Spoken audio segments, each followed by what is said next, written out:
A service of KIBMradio.com, the Internet's home for an all old-time radio.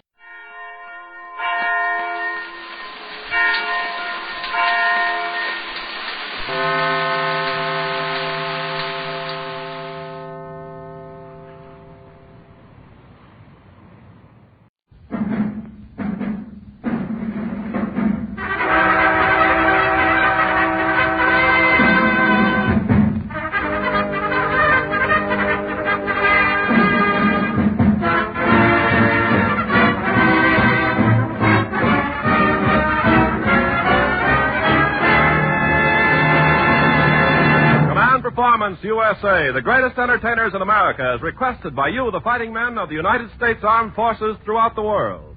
Command Performance, presented tonight as a special Christmas program for all the United Nations, and presented each week and every week till it's over there.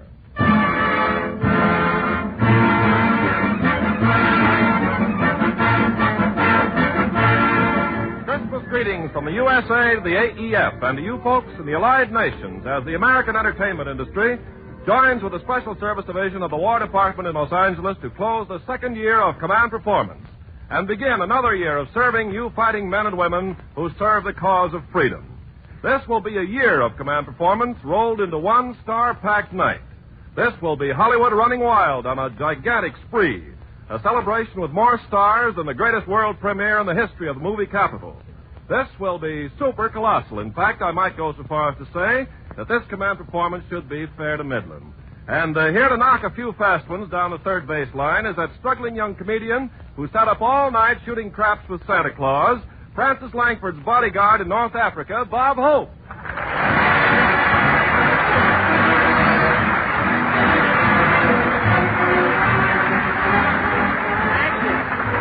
Thank you. How do you do, fellas? This is Bob Christmas Command Performance Hope, wishing you servicemen all over the world a Merry Christmas and saying that the way you pistol-packing papas are spread out, Hitler and Tojo will never get the lead out.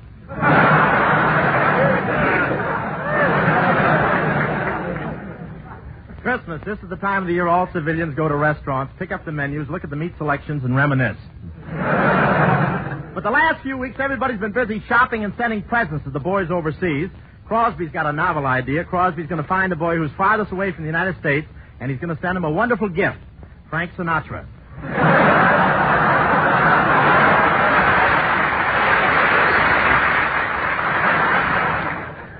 I sent my uncle overseas a bottle of scotch. He's the hardest drinking man in the Army. In fact, he's the only man who was ever awarded the Order of the Purple Nose.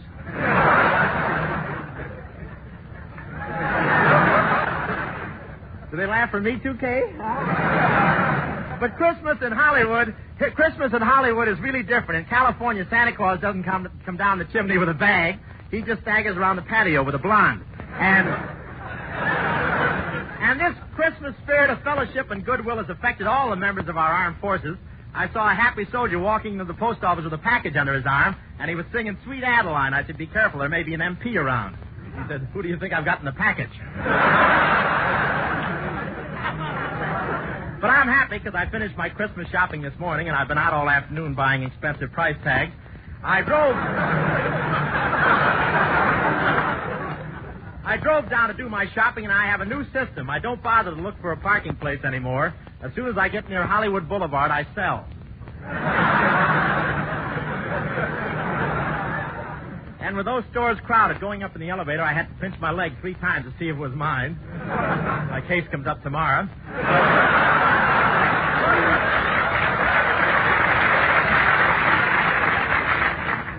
One little kid wouldn't get in the elevator. He didn't want to be a rising sun. But more of a descending egg, isn't it, huh? And I've never seen such crowds of people. One store was so crowded, they posted an hourly list of survivors. There was such a mob of pickpocket asked me to breathe in so he could get his hand out of my pocket. I walked over to a man with a gray beard and said, Santa Claus, what do you think I'll get for Christmas? He said, don't Santa me. I came into the store 3 months ago for some razor blades.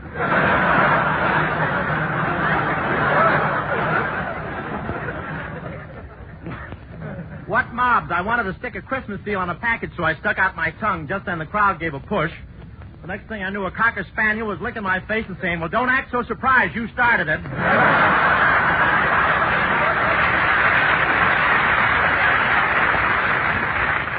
I bought a nice gift for my girl, an ermine wrap.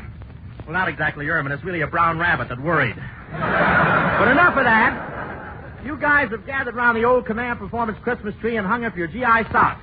And old Professor Kaiser is going to fill them up with the stuff that's made his band a top favorite of the AEF. Here's the gang that stood by you ever since Command Performance was a pup. Kay Kaiser and the whole outfit playing St. James Infirmary Blues.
Wonderful. Thanks to the great band of Kay Kaiser, who's here with a sprained ankle tonight, by the way.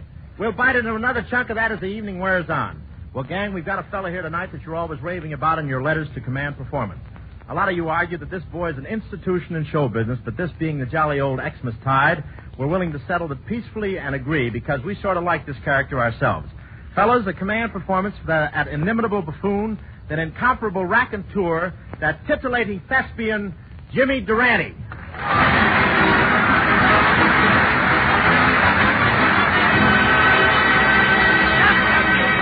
Stop the music! Inimitable buffoon, incomparable raconteur, titillating thespian. I don't know whether to thank him or sue him. Well, Jimmy Durante. Well,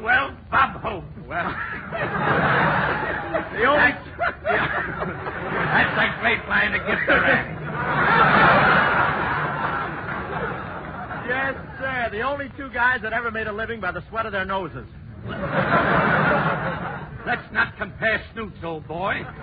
Yours is only in basic training, while mine is ready for OCS.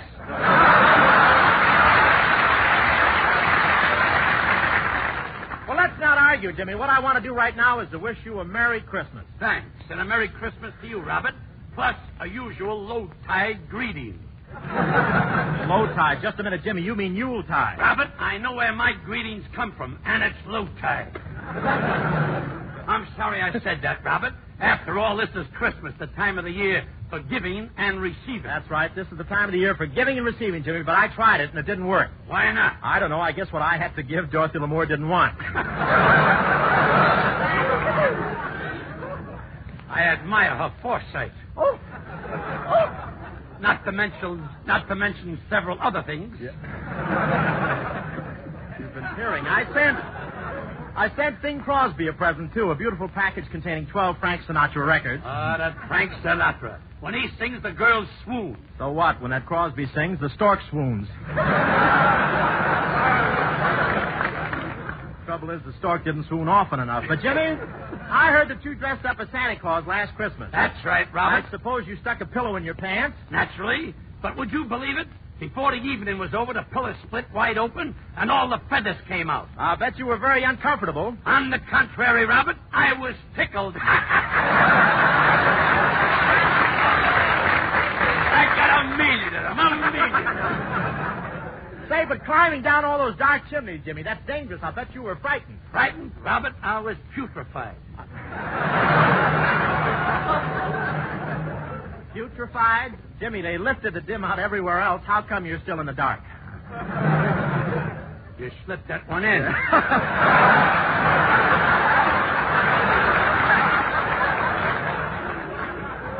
I wish I could pull it out right now. But look, tell me more about your playing Santa Claus. Well, Robert, I even climbed down the chimney at Betty Grable's house, and there was a stocking, so I filled it up. You filled it up? Of course. What would you do? I'd hang around and wait for her to fill it up. I got a million of them.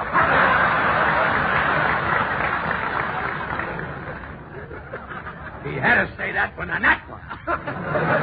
Then I left her house. You left her house? I climbed up the chimney. You climbed up the chimney? He reminds me of a parrot I once killed. I gets into my sled, but right away I have trouble with my reindeers.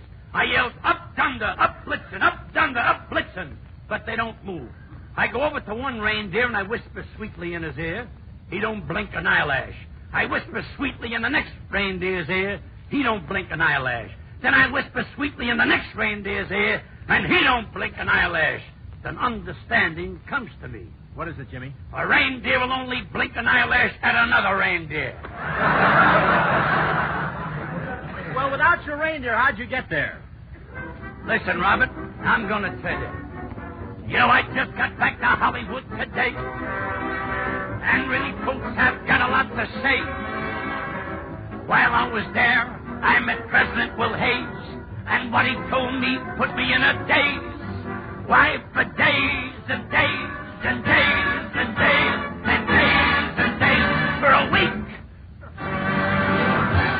Everybody puts an extra note. I'll give you $50 to show me that note in the music. He's showing me the music. Too bad I can't read.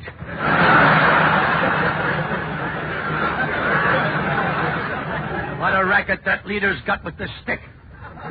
I wonder what he'd do with the stick if the band didn't show up.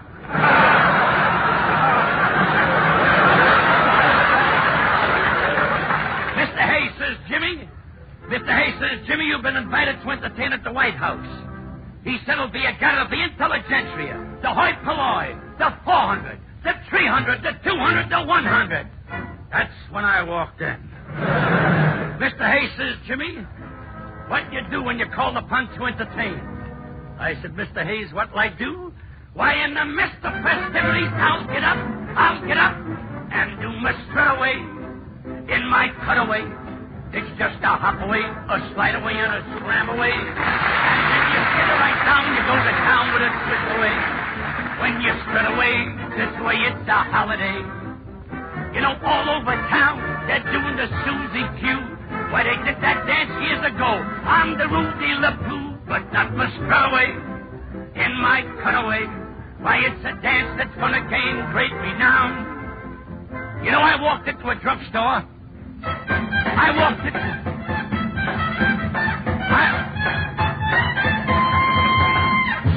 Now tell me, just what did you accomplish?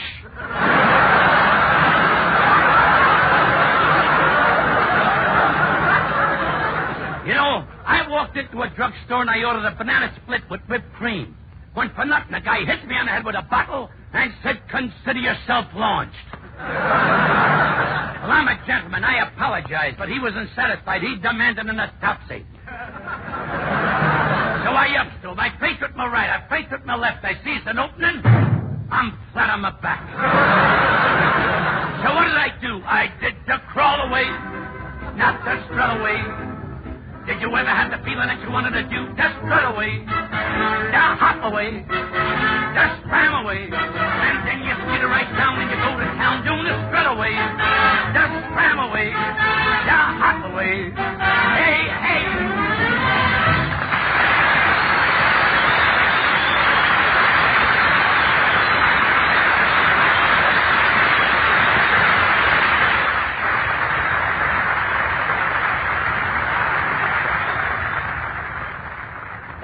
Jimmy Durante, and may the Happy New Year be as slap happy as the old one. Thanks, too, to the 370th Army Air Forces Band of the San Bernardino Air Service Command. Gentlemen of the AEF, a word to the Army. We do not here highlight one fighting outfit above another, but at this moment, your Christmas command performance takes you to Washington for a greeting from Army's Chief of Staff, General George C. Marshall. Christmas this year finds our Army deployed in greatly increased strength throughout the world. An army of battle-tested veterans. Victories, some of them great victories, are constantly being won in the air, on the ground, and over the beaches of the Aleutians, the far Pacific and the Mediterranean. German industries and cities are being pounded to a pulp. The German and Japanese air forces are being bled white with rapidly accumulating losses.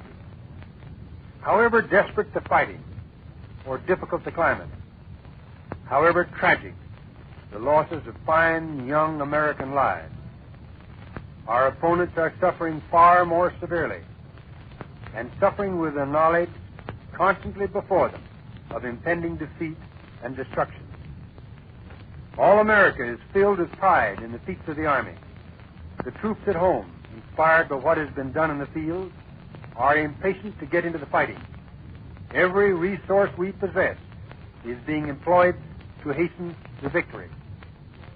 Wherever you are, especially you in lonely, isolated posts, this Christmas message goes to you with my heartfelt thanks, with my prayers for your success and safety, and with complete confidence in your soldierly determination to crash through every barrier and enemy to a triumphant test of our democracy and of our people. God bless you all. May your Christmas be a cheerful one.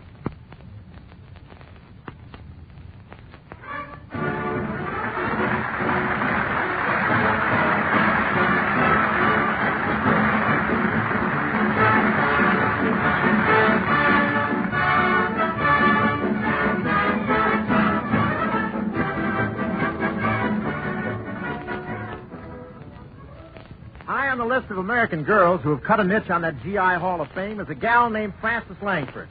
I know of a few 100,000 of you who have said you'd never hope to meet a finer girl than Frances, and, brother, you're on the beam with that sentiment. Fellas, a Christmas command performance for Frances Langford.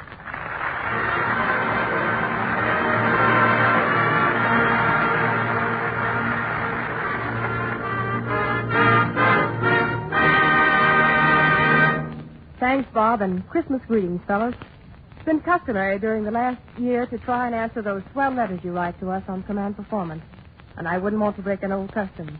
So before doing the tune that I get the most requests for, I'm sending love to those VCOs in England, to the officers' mess at the RNAZ station in Waipapakuri, New Zealand, And there's an Irish girl named Frances Daly at the Air Ministry in London who speaks pretty highly of you American boys, particularly one of you at 528. Hello to Joe and Boots and the 8 Ball Deuce gang at 948, including Sam, Mike, Joe, and Piper. And to Private Vera L. Forey and 14 ATS girls in the military hospital in North Wales. And I don't mean working there either. They're casualties. This only hits a few spots on the mail route, but to the many of you we've learned to know by your handwriting and your APO numbers, may the new year bring you all home safely. And here's that number.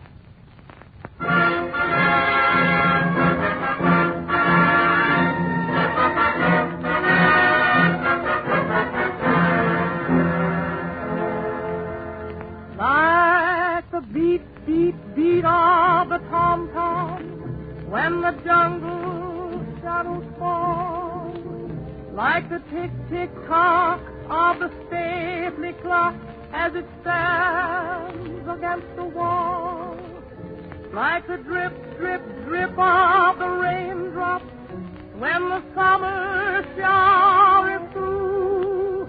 So a voice within me keeps repeating, you, you, you,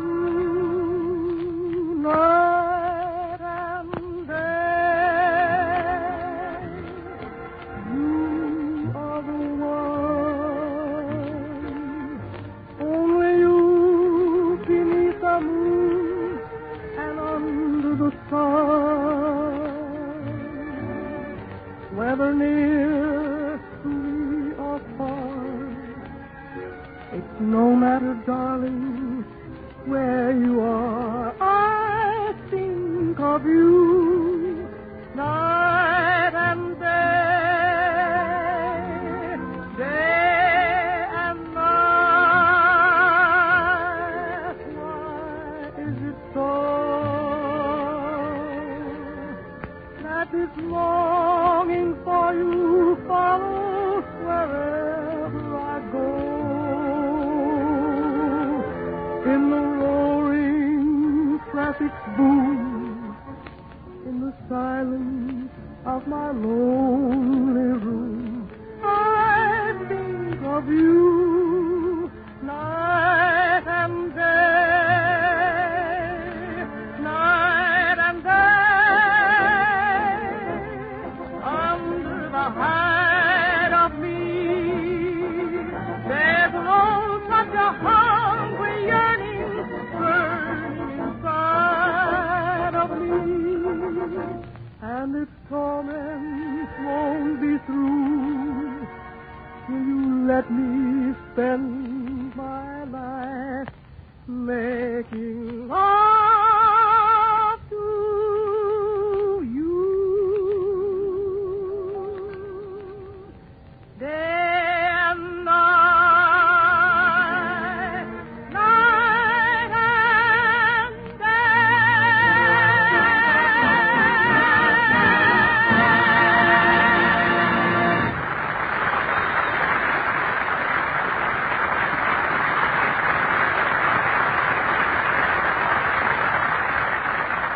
Thanks and Merry Christmas, Francis. You know, we got so many bands here tonight that if we had egg sandwiches, lager beer, and ants, this command performance would be a musician's union picnic. Well, man, if you're ever in New York and feel up to a little high-class slumming, the place to go is Duffy's Tavern. At Duffy's, they have a choice of food anywhere from pig's feet to pig's knuckles, and silverware from every depot restaurant in America. The head cheese at Duffy's is an amiable bartender named Archie who shakes up the King's English and week after week pours out one of the most popular radio shows in the nation. If my brother Jack wrote this, he'd be on the county in the morning. But here he comes, full of Christmas cheer, Ed Archie Gardner. Right, Ed?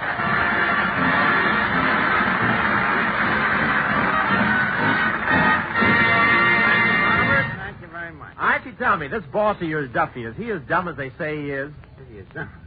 Courage forbid. He couldn't be. Yet the guy has certain moments of lucidity, you know. Take how he manages our ball team, the DAAIY. The DAAIY? Yeah, Duffy's All-American Irish Yankees. Duffy was the only guy with the brains that discovered one of the greatest two-headed pitchers that ever lived. A two-headed pitcher? A two-headed pitcher? Yeah, two-headed pitcher. You see, one day Duffy says to Dugan, the shortstop, he says, Dugan, we got a great ball club here, but it lacks color. What's the answer, you see? So Dugan says, color, huh? He says, I don't know whether this is it or not, Duffy, but I think I know where I can lay my hands on a pitcher with two heads. You know? So Duffy says, a pitcher with two heads. I don't know, Dugan. You think it'd be a novelty? So Dugan says, what if it ain't? Where can you get a guy that can watch first and third at the same time? So Duffy says, yeah, that's an angle.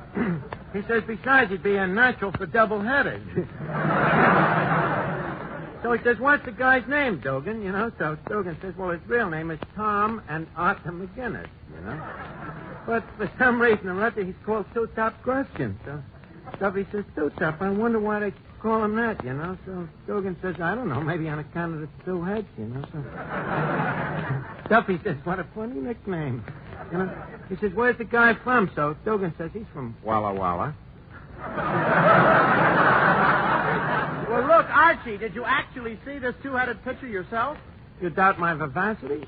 Of course I seen him. I seen him the first night he comes into Duffy's Tavern, you know, all dressed up formal in a tuxedo, you know, sign a contract. So everybody in the joint stares at the guy, you know. The two-headed guy turns to the crowd, you know, they're staring at him. He says to them, he says, what's the matter? None of you guys ever see a tuxedo before? Yeah, so, of course, Duffy's a diplomat, you know. He quick covers the embarrassment. He says, way to bring the gentleman 2 beers. You know? So he says, stick around, Two-Top. There's a masquerade tonight, you know. It's a masquerade that we had. And the funny thing about Two-Top wins first prize at the masquerade, you know. Comes as a pair of bookends. Yeah. Yeah, with a little book between his two heads, you know, a little book that his mother gave him called My Son, My Son.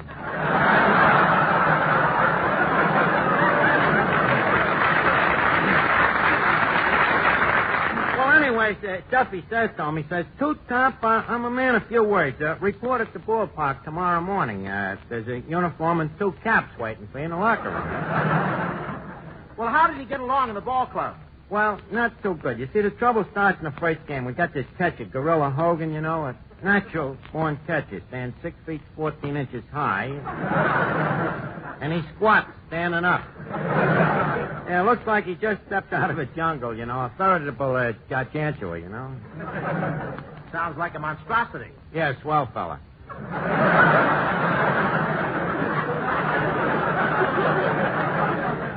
Well, anyways, the trouble starts right away, you see. The gorilla signals for fast trade, you see. So the two-headed guy nods one head yes and shakes the other head no. Well, this naturally confuses the gorilla, you know. He ain't a bright guy anyhow. Even for a gorilla. So he makes a beeline for Duffy. So the gorilla says, Duffy, I'm getting sick and tired of nothing but two-headed pitchers around here. See, so Duffy, you know, calms him down. He says, cool off, gorilla. Go out and talk things over with a guy. After all, 3 heads is better than 1.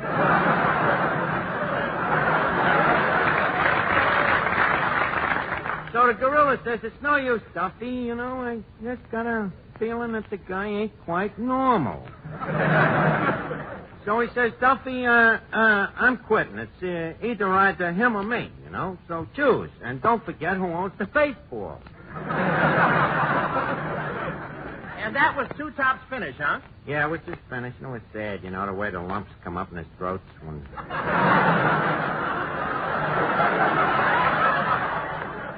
And Duffy told him that he had to go. The guy really liked to play baseball, you know. Well, what's he doing now? Oh, he went back to his old job, watching tennis matches for Pate News.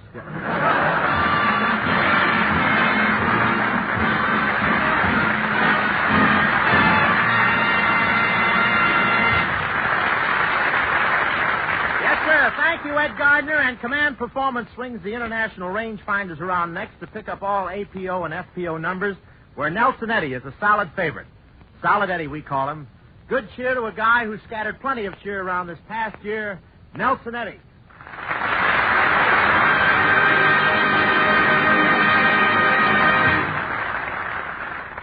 Thank you, Bob, and hello, fellas.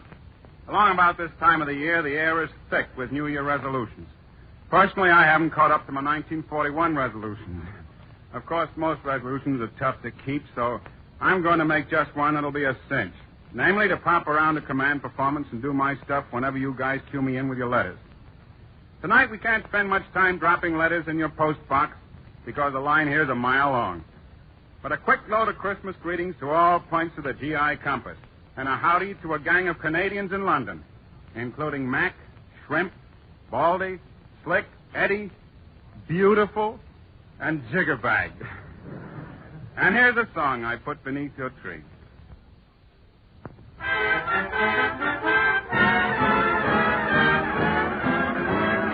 When night was dark came Noah's Ark, oh man.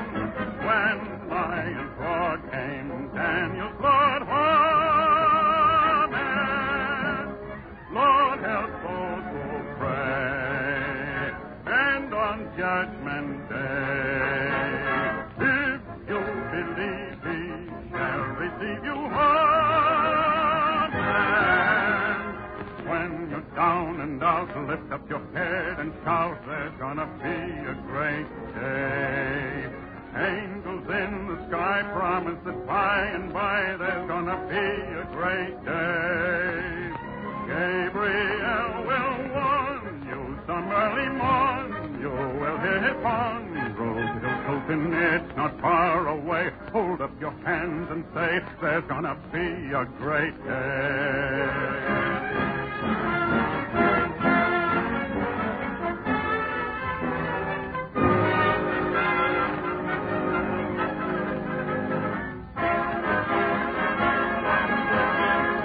There's gonna be a great day.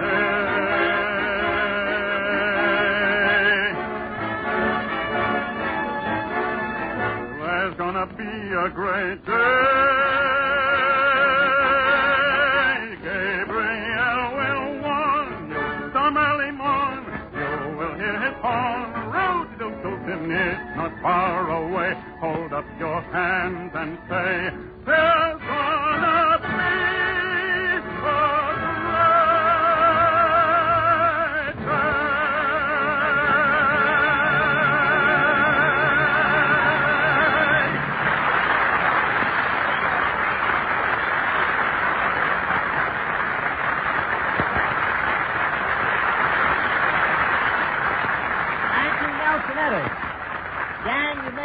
somewhere about the historic explosion of the volcano Krakatoa in 1883 when a whole island in the Sunda Strait blew up, scattering ashes across the entire Earth. That was the loudest noise the world ever heard prior to Spike Jones and his City Slickers. But don't let them kid you. This outfit is a musical organization. The fact that Spike uses a washboard for certain tonal effects is merely a sign of the times. These kids are doing their own laundry. Tonight, the City Slickers have prepared their version of Chloe featuring Red England and the Saliva Sisters. And if it goes good here, they're going to use it New Year's Eve when they headline the floor show at the Barber Stag Party. Command Performance presents Spike Jones and the City Slickers.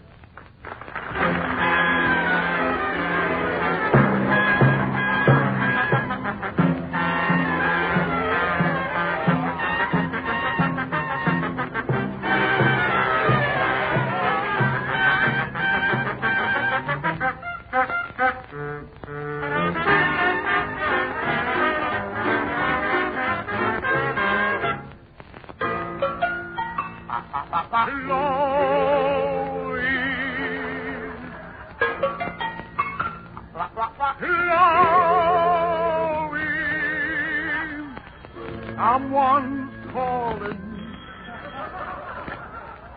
Hello. You don't say.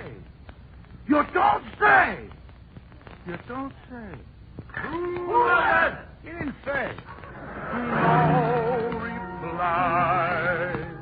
Night shade falling. Hear him sigh.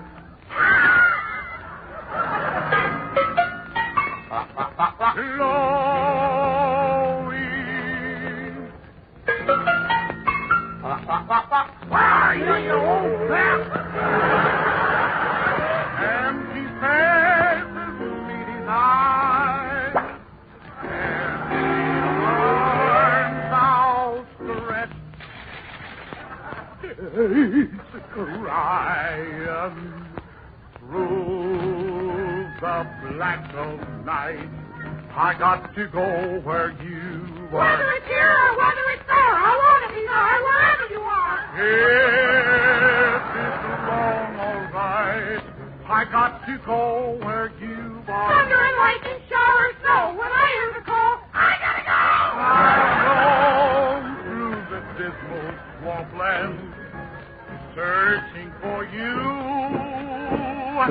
Oh, if you are lost there, let me be there. 2, 3, 4, 4. Through the smoke and flame, I got to go where you are. Hello, Chloe. What do you know it? I just came back from a vaudeville show. For no place can be too far where you are. Ain't no chains can bind you. If you live, I'll find you. Love is calling me. Hello. You don't say. You don't say. Who was it? Same guy. I got to go where you are.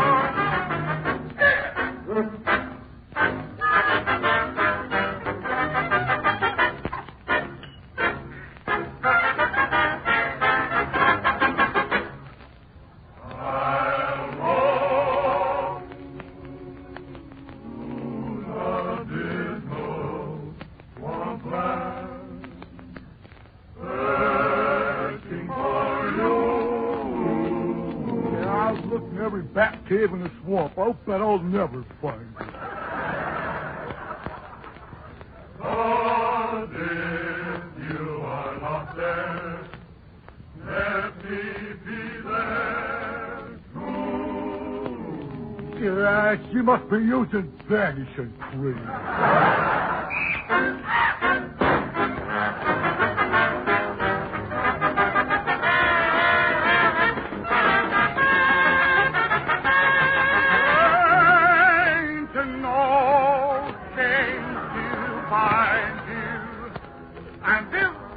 And if you lose, ha-ha, I'm going to find you, my pretty baby. Love is calling me. Hello. Yes, ma'am. Yes, ma'am. Yes, ma'am. Who was it? Pistol packing mama. Oh, I got to go. I got to go where she's at.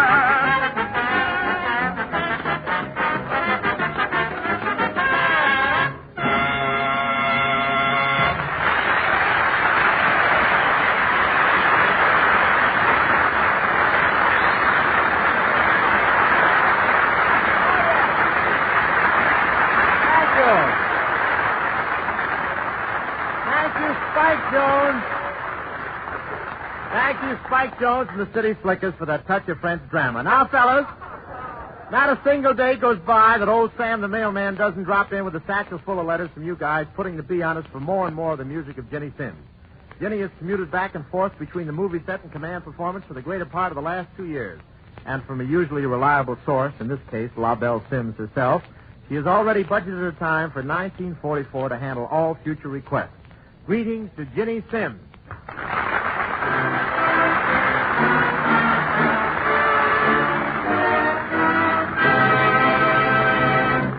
Thank you, Bob. Hi, fellas. And all of our love to all of you on this Christmas occasion. My greeting card, by way of command performance, goes to all APO and FTO numbers from the China Coast to the Gold Coast of Africa. But I'll post a couple of extra greetings right now to Nernblatt, Sarge Saunders, and the RAF gang at Dorset. That's Red Nunn, Old Bill Whitlock, Algie O'Neill, Dan Fowler, and Snowball Shingles. And over in Blackpool Lanes, A.S. True says, after we win the war, I'm coming to America to visit the stars. But meantime, keep me going with command performance. Our best to Chester Dennis in that weather station way out on the African desert. And love from the gang at home to Sarge Benny Reyes somewhere in the South Pacific. And fellas, how about this? Dennis Riding, a British infantryman, is in Ward 1 at the hospital in Carluke, Scotland. And he says, I'm back from the fighting in Tunisia, and maybe I shouldn't make a request because I'm really not overseas now. Well, Dennis, every word and every song are for men like you. But, fellas, time's wasting now, so with a wish for a happier new year for all of you, here's one of your good old favorites, You'll Never Know.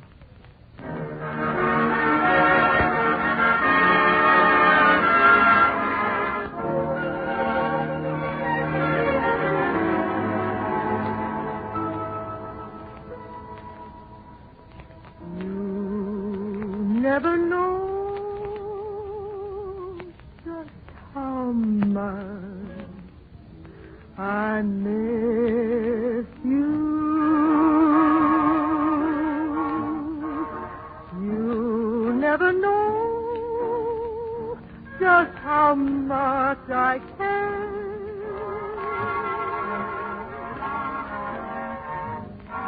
And if I tried, I still couldn't hide my love for you. You ought to know, for haven't I told you so? A million or more times.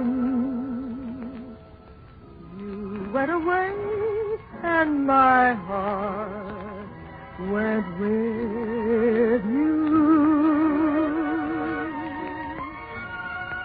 I speak your name in my every prayer.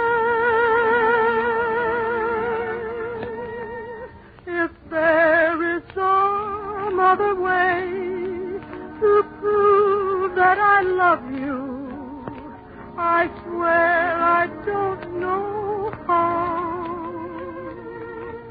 You never know if you don't know now.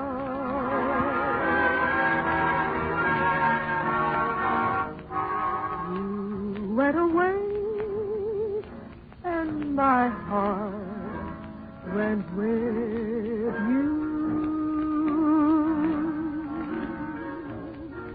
I speak your name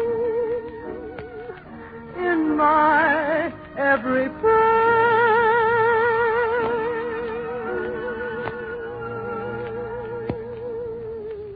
If there is some other way to prove that I love you, I swear I don't know.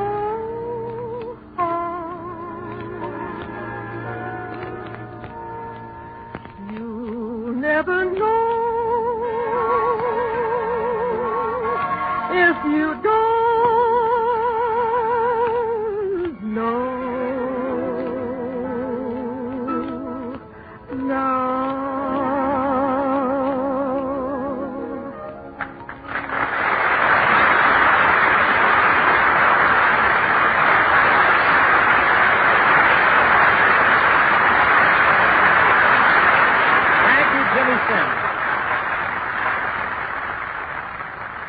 The great American said, without a decisive naval force, we can do nothing definite, but with it we can do everything honorable and glorious. Well, in that book of victory of the armed forces, Navy is writing a glorious chapter. And it's our privilege on this Christmas occasion to bring to you, men and women of our first line of defense, the voice of Navy's chief. We take you to Washington and the Secretary of the Navy, Mr. Frank Knox.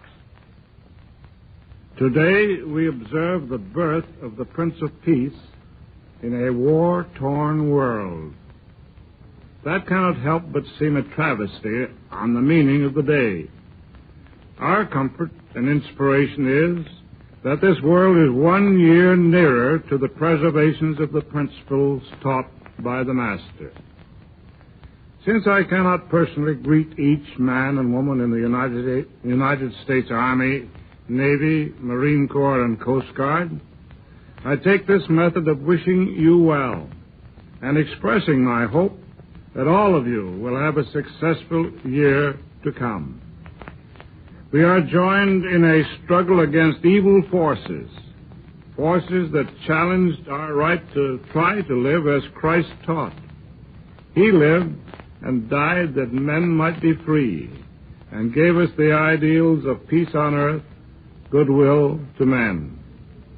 Unfortunately, there arose to positions of power men who were ambitious to substitute a philosophy of cruelty, force, and slavery for the ideals of charity, goodwill, and peace. To them, our way of life was a sign of weakness. They are beginning to find out how wrong they were. I know that many of you are observing Christmas in strange and unhomelike surroundings, with the sounds of battle in your ears, many more on ships at sea. Your thoughts are naturally turned back to a familiar street or farm or community here at home. I can assure you that all our thoughts are equally turned to you wherever you are. We are joined in spirit over thousands of miles. The months past have been hard ones, but for our cause, they have also been successful. Our losses have been great, but the enemy's losses have been infinitely greater. During the time since last Christmas, we have learned much in the coordination of efforts, in the ability to work together with our allies. At the same time, builders at home have added hundreds of new ships and thousands of new planes and guns to make us stronger and more able to carry the tremendous task before us. We face what lies ahead with confidence, a confidence born of the knowledge that well-trained men and resolute women of the services are determined to end this struggle with victory in the shortest period of time. Although my brief words of greeting to you at this time can in no way substitute for the presence of those you love at home, I can speak for all the men, women, and children of this nation in expressing that trust and faith in your ability. The freedom-loving peoples of the earth are engaged in a struggle against tyranny and to liberate from bondage the millions who are snared by the chains of Nazi greed and brutal Japanese militarism. I wish you good hunting in that fight. As individuals and as fighting units of the Army, Navy, Marine Corps, and Coast Guard, a Merry Christmas to you and a fruitful and victorious New Year. Let your strength be in this thought, that each move forward brings us all closer to the celebration of a peaceful and secure Christmas Day, when this world of ours will be a better place in which to live.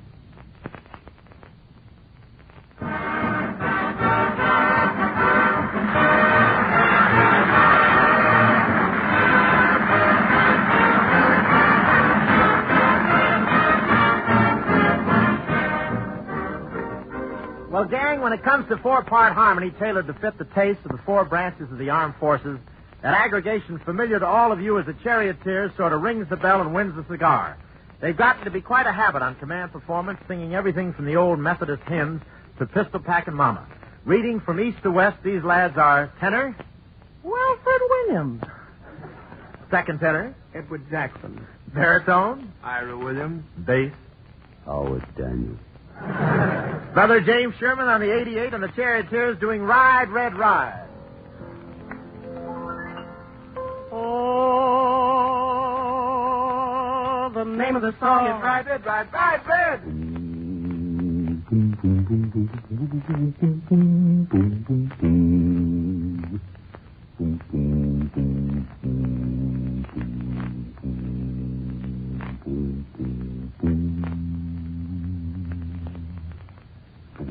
Take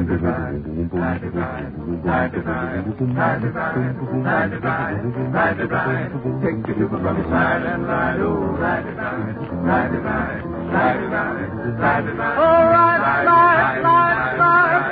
red.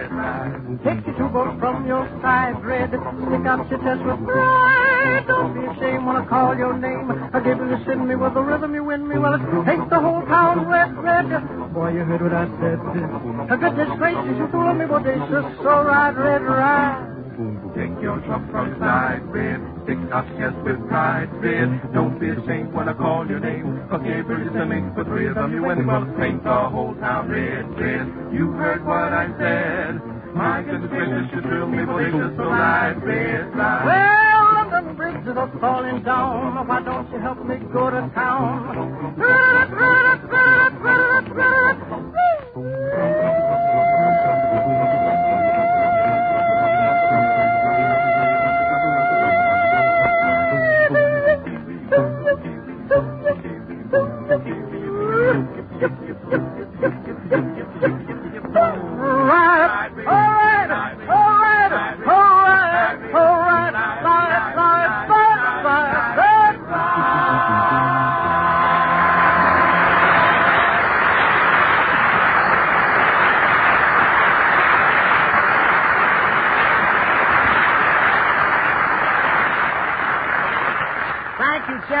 The big name band we've got on this Christmas show tonight has stuck closer to command performance the past year than a sailor dancing with Betty Grable.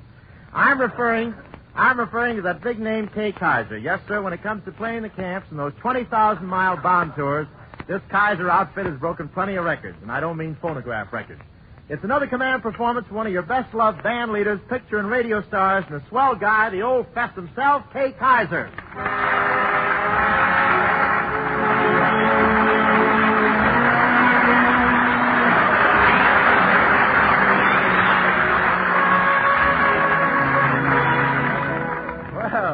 Evening, folks. Hi, y'all. Evening, Kay. Hi, y'all, and welcome y'all to command performance. Shut my mouth and clamp it down and shut my kisser. There's one command I'd like to perform. Kay, I understand you just got back to Hollywood from another tour. Yes, sir. And, Bob, I was so happy to be back in town, I kissed the sidewalk at Hollywood and Vine. That's better than you usually do on Hollywood and Vine. But I guess you'd like to hear the latest Hollywood gossip, Kay. Do you want to hear about Lana Turner and Betty Grable and Rita Hayworth? Sure do, boy. Tell me what's been going on. And do you want to hear about Gypsy Rose Lee? Yeah, tell me what's been going off, too. Kay, the latest news is about the pin in Dorothy Lamour's sarong. The pin in Dorothy Lamour's sarong? Yep, that pin has been declared undemocratic and an agent of the enemy. Well, what do you mean, Bob? For years now, it's been carrying on a war of nerves against the American public. Say, well, tell me more about the gals, Bob. Just a minute, Kay. I don't see why you should be so interested in the glamour girls. Well, after all, a fisherman is interested in fish. Not without bait, he ain't.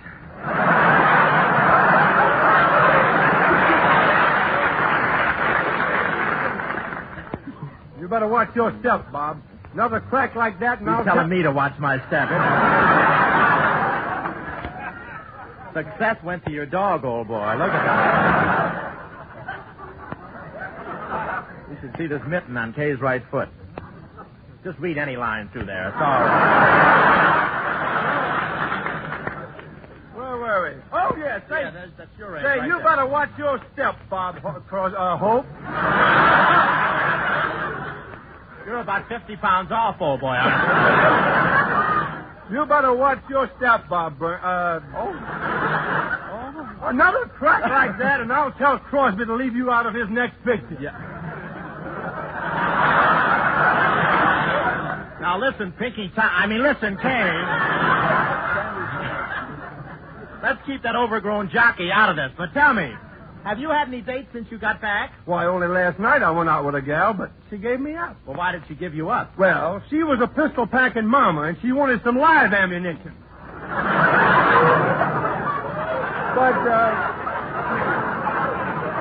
But, Bob, I got someone here I want you to meet. Oh, Ish Kabibble. Hello. This is Ishkabibble. Yeah? Why don't you take your problem to Mr. Anthony?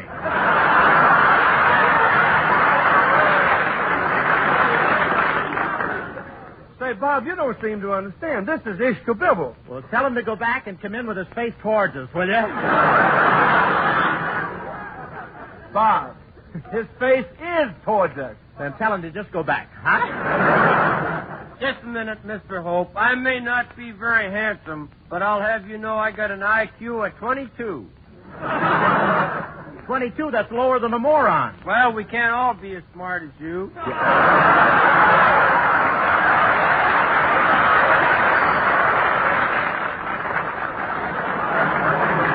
I can't say anything. I have no more lines. Woo! Well, I think they're both right. But, Ish, tell me, why did you come out here? I came out here to tell a poem. Ish, I'll bet you don't even know what a poem is. Sure I do. A poem is something that ends with June, moon, spoon, and rumble seat. Rumble seat? You know a better place to spoon? Never mind, Ish. Just read us your poem. All right, here's the poem. It's called The Night Before Christmas. And it's recited by a nut before New Year. The night before Christmas. 'Twas the crisp before nightmas, and all had a truce. Not a stretcher was creaking, not even a moose. The hangings were trimmed by the Stockney would tear. In nicks that St. Hopeless soon would be there.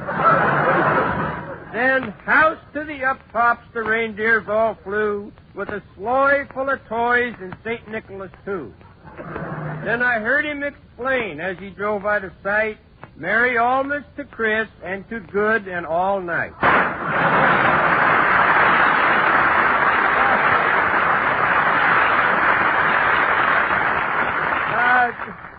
Slight correction. Merry Christmas to all and a good night to each. And now, fellas, the whole gang's going to dish out a very special greetings to you all from us all. It's Sully, Mason, Julie, Harry, Diane, Jack, and Max in Paper Doll.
buy a paper doll that I can call my very own. Why, a doll that other fellows cannot steal.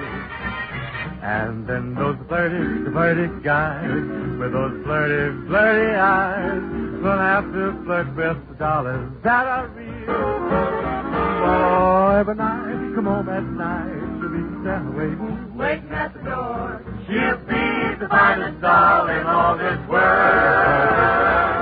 I'd rather have a paper doll I can call my own than to have a pickle man and be my girl.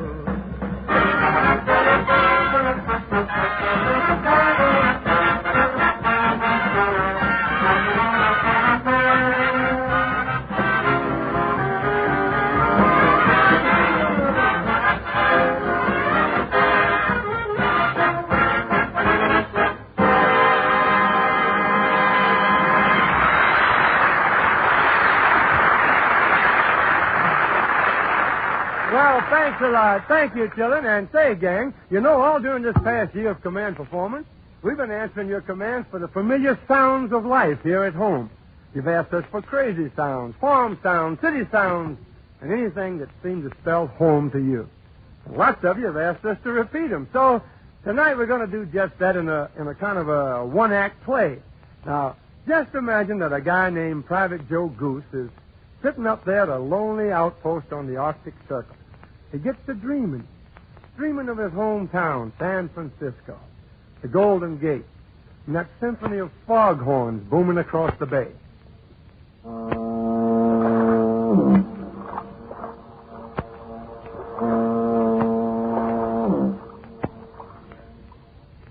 You know, Joe used to travel a lot, and he got to love trains.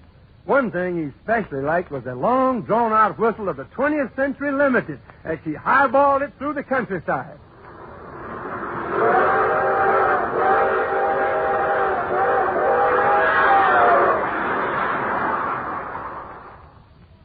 And, Joe kind of got around a little, too. You know, he made all the joints. The Rainbow Room in Rockefeller Center, the Stevens in Chicago, the Brown Derby in Hollywood, Elmer Snodgrass's biggest beer for a dime joint in most any town. And sitting up there on the rim of the Arctic Circle, Joe says, boy, would I go for the barkeep mixing me up a long, tall bourbon and soda. And no Mickey either. And one day, Joe gets a letter saying that Baby Joe Jr. has arrived. That the baby weighs 8 pounds, 3 ounces, and is a swell little guy. And Joe would give anything just to hear the sound of that kid's voice. Especially he'd like to hear him crying.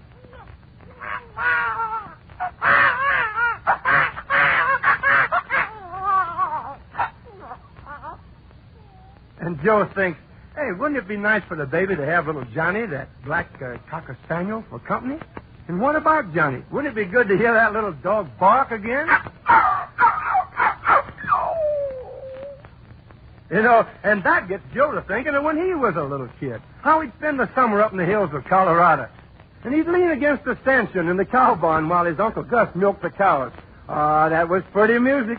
Those 2 streams of milk hitting the bottom of that tin milk pail.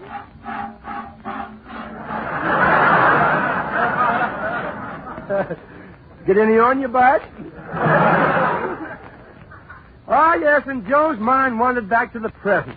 And he wondered about Market Street in San Francisco. The Christmas lights on every lamppost from the ferry building out to the Market Street tunnel. For sure, there'd be a Santa Claus every few feet. Fat ones and skinny ones, standing beside little buckets with the wire gratings over them. Help the needy, help the poor, help the needy, help the poor, help the needy.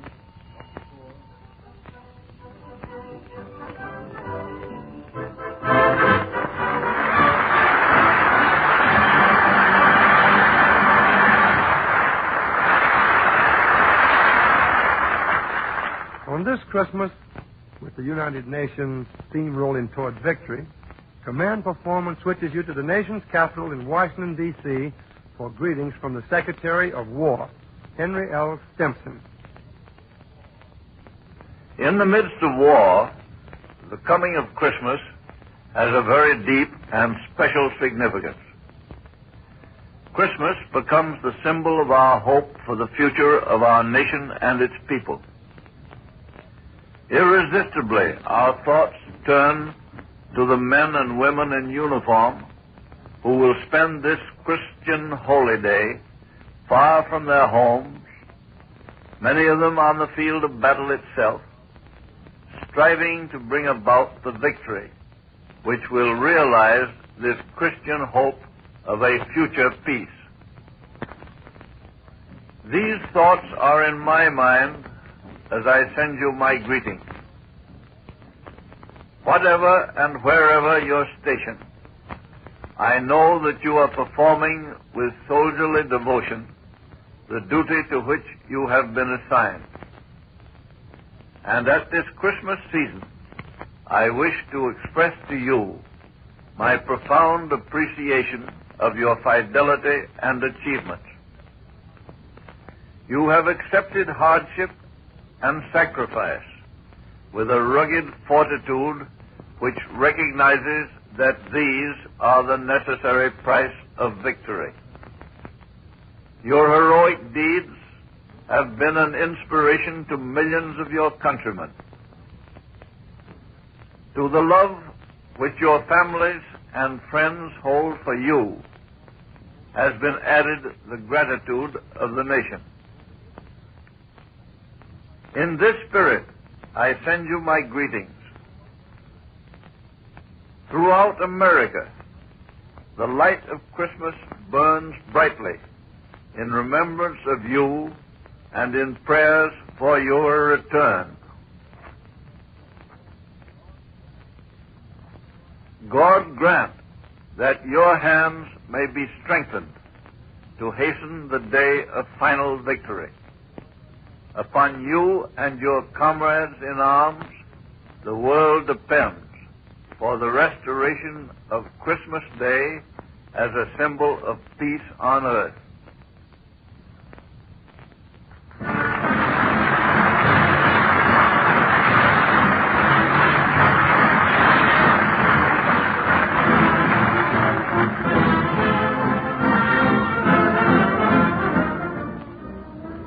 Well, fellas, if somebody asked us what's one of the nicest Christmas presents you could give to the AEF, as good an answer as any would be a gal named Dinah Shore.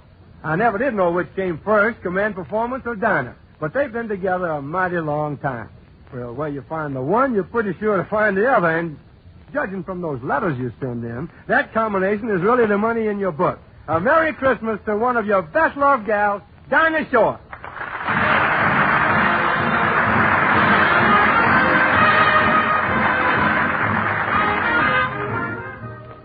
Kay, and hi, fellas. This is Dinah. I sure wish we could all be sitting around a fireplace talking about nothing much in general. Just sitting there watching our memories keep themselves warm in the fire. But a few little items like Germany and Japan are standing in the way of all that, but it's working out, and that day will come. Meanwhile, if wishing and praying can do any good, and I believe they do, you'll have good luck and good health during the new year. And though I'd like right here and now to get around to such way stations as China, Alaska, England, Newfoundland, the Caribbean, Sicily, Italy, the South Pacific, and all the rest with a hug and a squeeze from your loved ones here at home, that'll have to wait, too. But there's no waiting on a song that you love with that wonderful Ken Darby chorus. I'd like to sing it for you now. Summertime.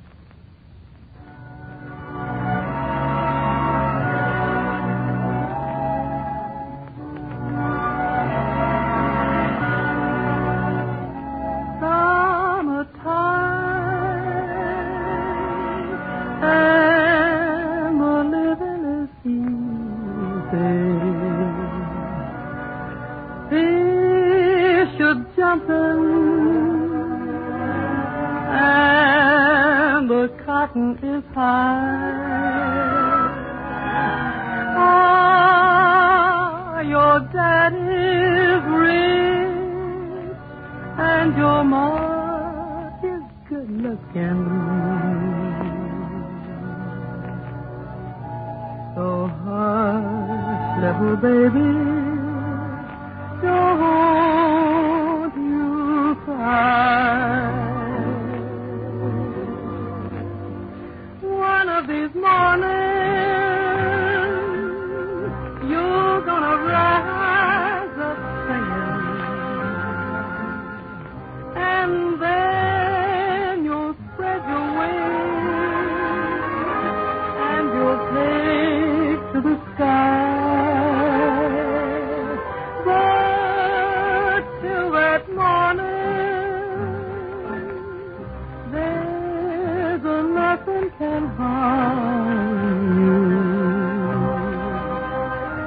with your daddy and mammy standing by.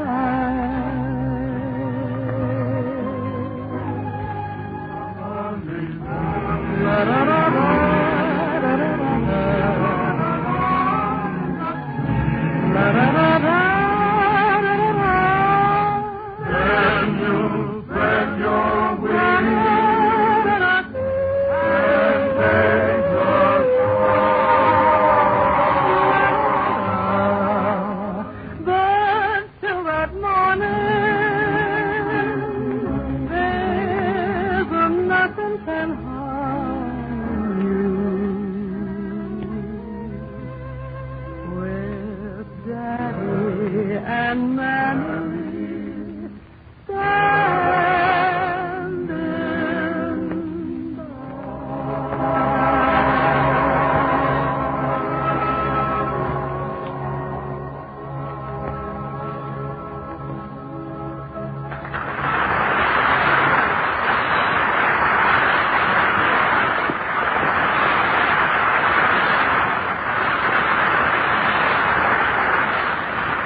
much, Dinosaur. Fellas, we've got some hot news to slip in right about here, and it calls for a commentator with a nose for news. And this guy's nose has been making news for years. Dr. Luke Snoot Hope. Doctor, would you honor us with a few words? God forbid. Luke Snoot. Get the nose on an orchestra leader. He doesn't need a baton. Get a load of him, will you? And now, fellas, I'd like to present a couple of men you all know. And it took a lot of us to bring these two men together tonight. And it'll probably take a lot more to pull them apart. Jack Benny and Fred Allen.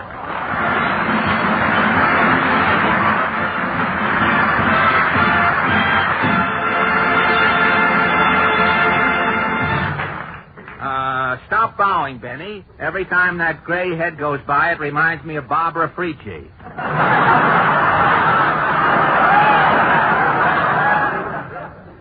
You're jealous, Fred, because I can bend without creaking. Well, Jack and Fred, it's good to see you back together for Christmas and not fighting. After all, two middle-aged men should watch their blood pressure. Look who's talking, middle-aged men. Listen, Hope, your middle is aged more than ours. That's just a figure of speech. Really? Well, with a figure like yours, I wouldn't go around making speeches, mister.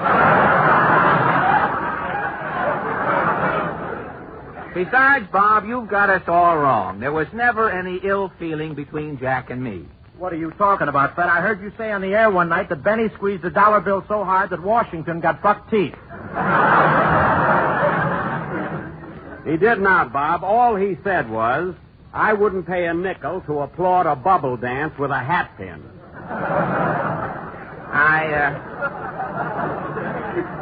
Sounds as though Hope's writer wrote that for you. Yeah. No, you fellas have got the whole thing wrong. I merely said that Jack took the first buck he ever made, slapped it on his head, and had skin grafted over it.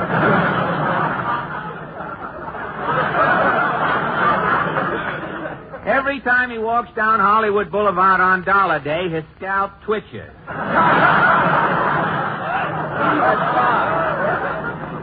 Bob, that was just a casual remark made in passing. There was no malice intended. Of course not.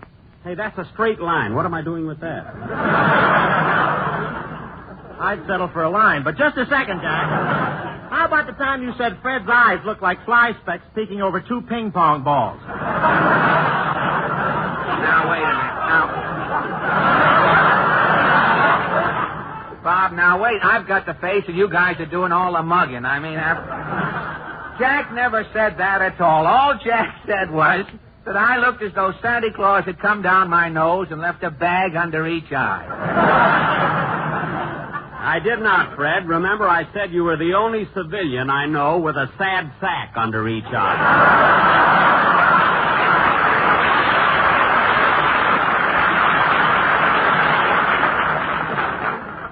That's right, Jack, and I think that's one of the biggest laughs you have ever gotten on the air. Well, thank you, Freddie. That's the spirit. That's more like it, boys. What's more like it, son? Yes, we can straighten this out ourselves, Mr. Skelton. Oh.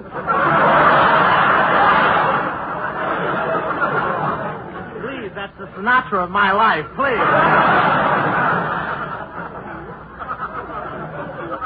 You have a line coming up, Mr. Hope. That's you, though. All right, I'll give you the other line. Who asked you to squeeze toothpaste on these troubled waters? Well, I was only trying to be nice, but that's out of character for me. I'm going to get out of here. You two guys lean on each other. So long. Nice exit.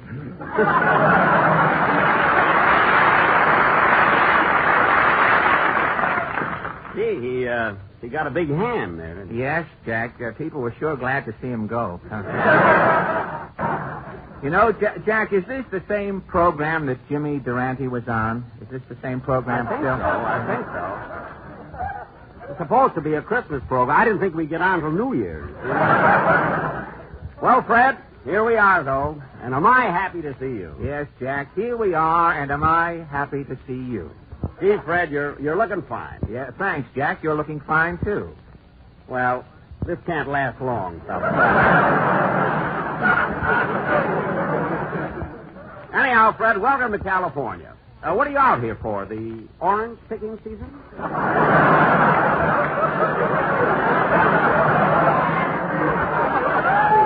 Well, I have been doing a little picking while I'm waiting to hear from Monogram. But I really came out here to make a picture, Jack. A picture? Good. You know, things have changed since you made your last picture, Fred. They talk now. Well, I talk a blue streak. I'm ready for Technicolor, if they call it. Well, I see you brought your... Now, wait a minute. That's my laugh. I know. I see you brought your famous wit over, the Rockies, with you. By the way, where are you living, Fred? Well, I've only been here 6 weeks, Jack. I haven't gotten the room yet. Yeah. Well, it gets pretty chilly here at night, Fred. Doesn't the cold bother you? No, I picked up an old Indian blanket at Albuquerque. It's a little crowded in there with the old Indian, but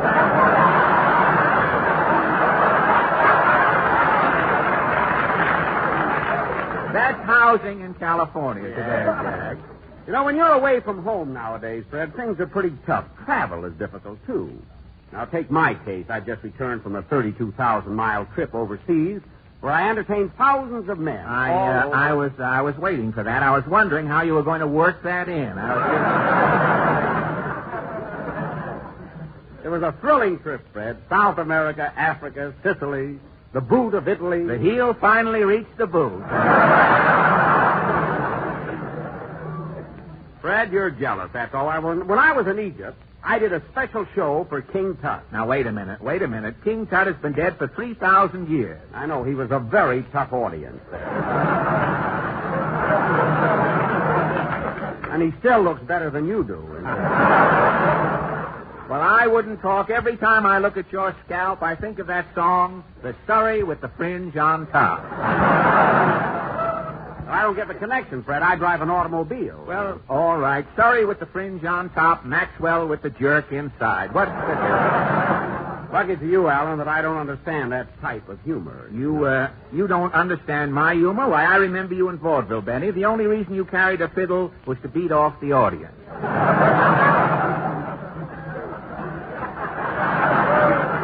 Well, Fred, you never had to beat off an audience. For your first 10 years in the theater, you did your act in the men's powder room. And that reminds me, Benny, you still owe me 40 cents for towels, by the way. Ah, those were the happy days, though. Fred, remember the time we played South Bend? Krause and his mathematical cat were on the bill with us. Krause with his mathematical cat. Remember the opening show? The cat had kittens on the stage, and we couldn't top it? Yeah.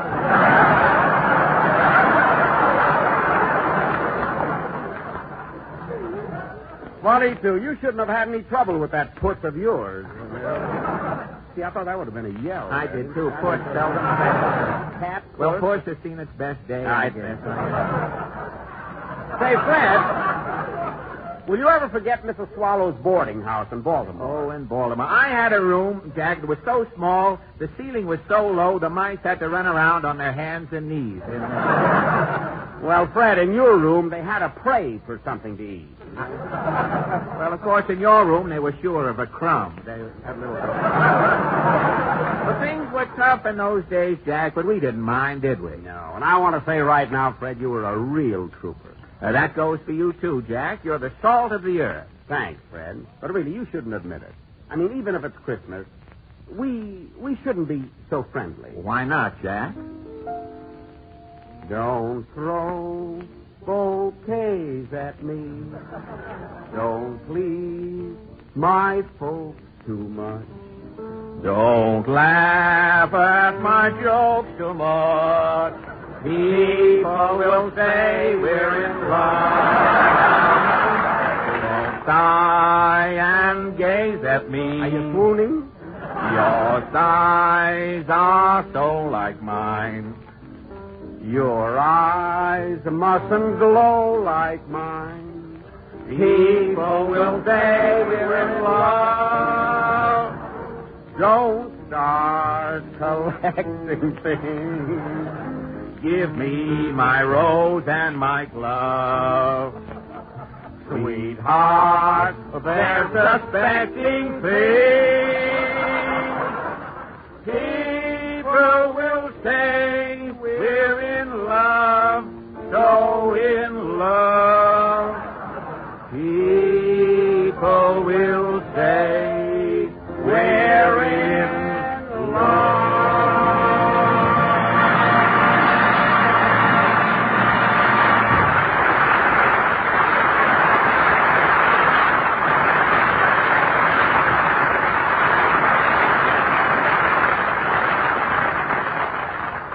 Well, fellas, on this command performance, we thought we'd take a little bit of the heart of every town and city in America and pass it on to you.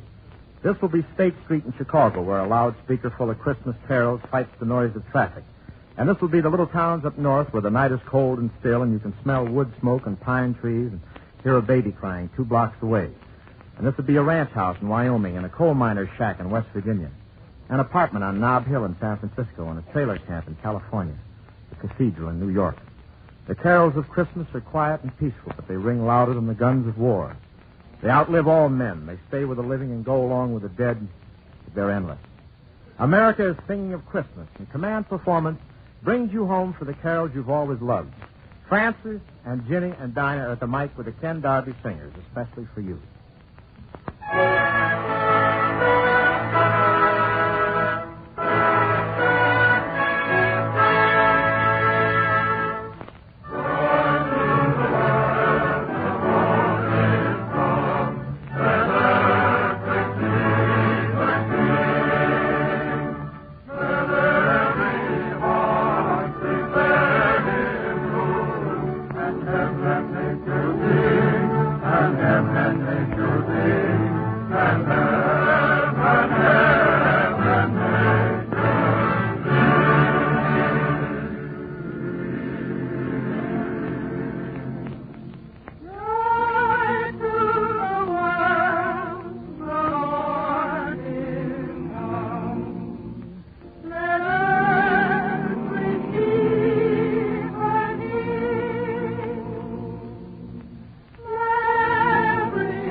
There's a little red brick church in your hometown.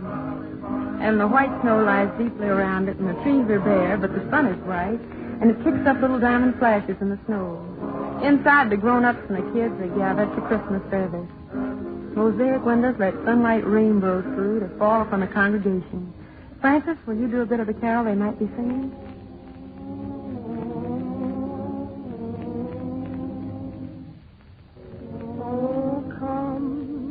All ye faithful, joyful and triumphant, oh come ye to Bethlehem.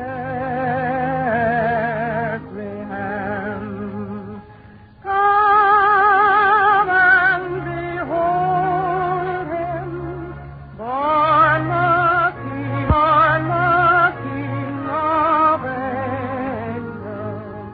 Oh, come, let us adore him. Come, let us adore him. Oh, come, let us adore him. Christ the Lord. Jenny, a lot of the fellows all over the world have memories of bright Christmas mornings in that same little church, of scrubbed faces and eyes shining with the excitement of new toys, and that's something that's in the air on every Christmas morn. And in memory of all that, won't you do a bit of Hark the Angels Sing?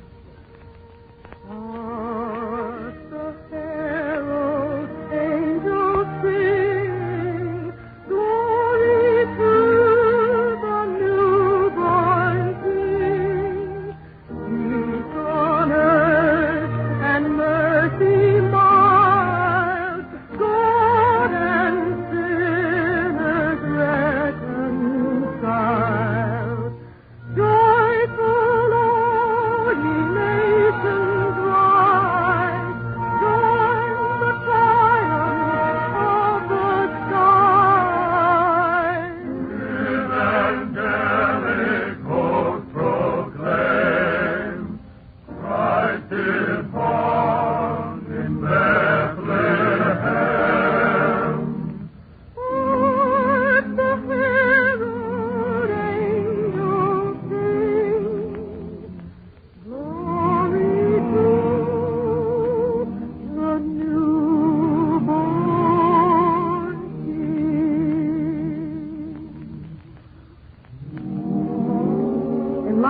cathedrals throughout the land, you can hear them singing the song of peace-loving people of the United Nations who have no fear of the evil they are pledged to crush.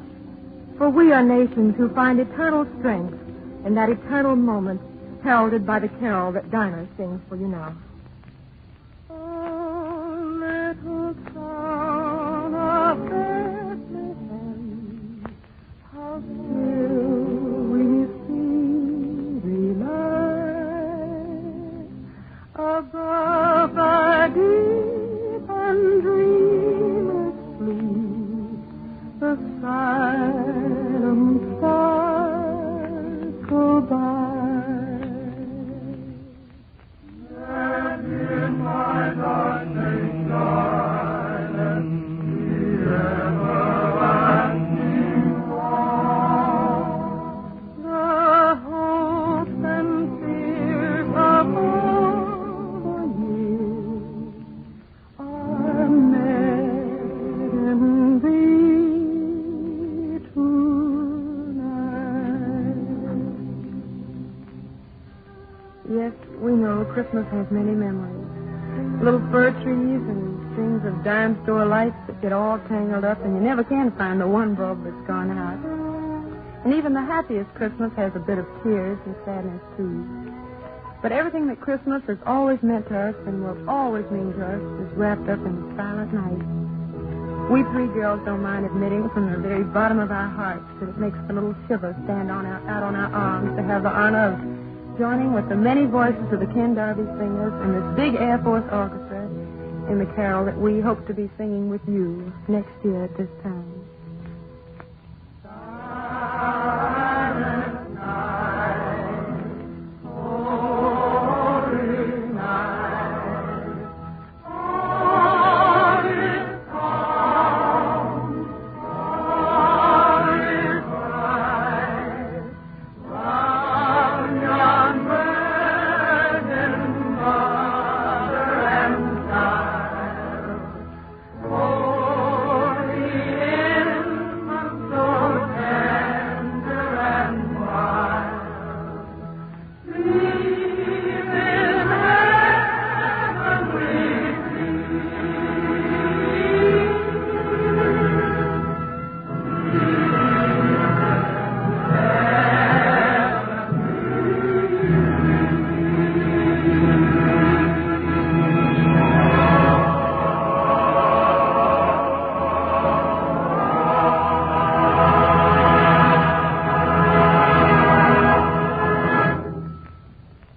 Well, that's it, buddy. Merry Christmas and Happy New Year from all of us over here. God bless all of you over there.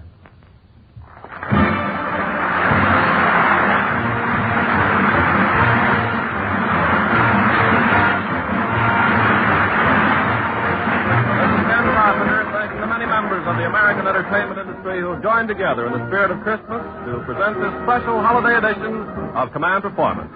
Command Performance is arranged in cooperation with the Hollywood Victory Committee and is produced for the men and women of the armed forces of the United Nations by the War Department of the United States of America.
Forces of the United Nations, here's a special Christmas package. Oh, come, all ye faithful, joyful and triumphant. Oh, come ye to Bethlehem. Hi, you guys and gals everywhere, and Merry Christmas to you. This is Linda Darnell, filling in for Santa Claus and getting ready to untie a ribbon on a great big package of entertainment addressed to each and every one of you and marked Do Not Open Till Christmas. It's chock full of greetings in word and song from some of your favorite entertainers with a special message from the Chief of Chaplains for the Army and for the Navy. Right now, gang, let's tear off the gift wrapping and see what's inside.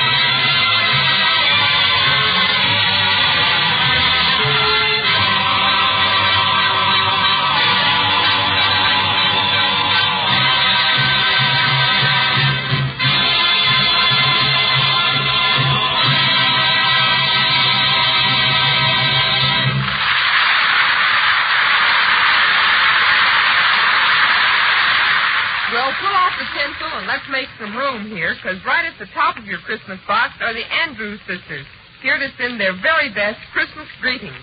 And how are they going to do that? Well, of course, they're going to sing.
That was as solid as the andiron old St. Nick leans his bag on when he brushes the cinders out of his beard after coming down the chimney. Well, you know, fellas, Christmas calls for a lot of things. Good fellowship, hospitality, and fun. But for a moment, with the finer implications of Christmas, we go to our nation's capital, Washington, where you will hear a special Christmas message from the Navy's Chief of Chaplains, Captain Robert D. Workman. Go ahead, Washington, and Captain Workman. The chaplains of the Navy Department join with others here in Washington in sending special, individual Christmas greetings to you, the men and women of the Army, Navy, Marine Corps, and Coast Guard. This Christmas, our thought turns first to you. We know full well that your thoughts are of home and your loved ones. We wish to assure you that the people here at home, who appreciate the reasons why we are in this war, realize that you are putting your all into this scrap because you are anxious, among other things, that the spirit of Christmas and the right to enjoy a good old-fashioned Christmas shall be preserved through the years which lie ahead. The spirit of Christmas is the Christ. Christ was the gift of God, who sent his Son that we might know the way, the truth, and the light, and possess the secret of attaining eternal life. Christ's own life was the perfect example of doing things for others and giving for others. We show the true spirit of Christmas, therefore, when we do for others and give for others. You out there, each of you, wherever you are today, is a living example of this spirit. You are giving loyal, devoted service to your country, and you give it as though you were giving it personally for your loved ones and for your good neighbor around the corner. For this gift from you this Christmas, the hearts of Americans well up with gratitude and pride. Speaking for them, I say, thank you, soldier. Thank you, Blue Jacket. Thank you, Marine. Thank you, Coast Guard. And what of our gift? What will be our gift to our country at a time like this? What will be our gift to you? With humility, we offer to our country increased devotion, which we hope will be worthy, in some small measure, to be compared with your noble gift to our beloved land. And for you, individually, we offer as a gift a prayer of gratitude for your gift, and a prayer that you may be kept safe and be returned home to enjoy with your loved ones and friends many, many Merry Christmases through the years to come. God bless you and grant you the richest and most precious blessing of the Christmas season. Thank you, Captain Workman. And now, gang, back to your Christmas package, because we've lots of unwrapping to do. Say, here's an item I'm sure you'll say looks mighty fine, all decked out in cellophane and holiday tinsel, because she's a favorite item of yours all the year through. And a swell gal she is, Jenny Sims. Thank you, Linda. Gee, I'm thrilled to be on this Christmas program for all you fighting men. And I want to add my Yuletide greetings to each and every one of you. Maybe I'm too big to fit in your stocking, but I hope this song fits your holiday mood.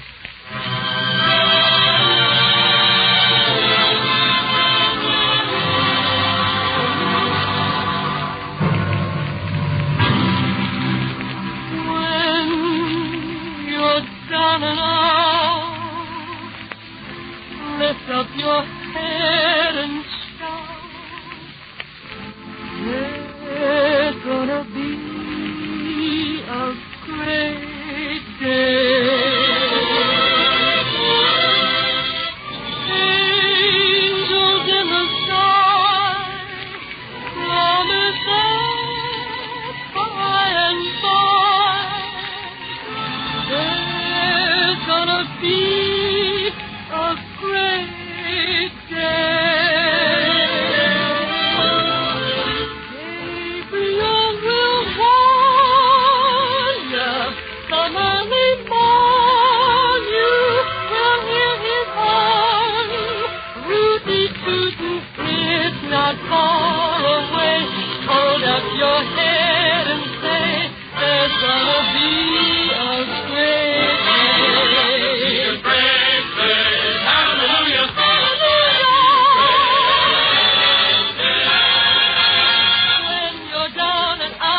be a great day.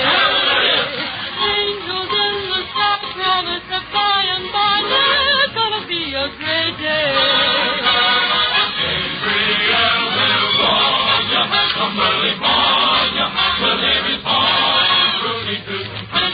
Far away, lift up your head and say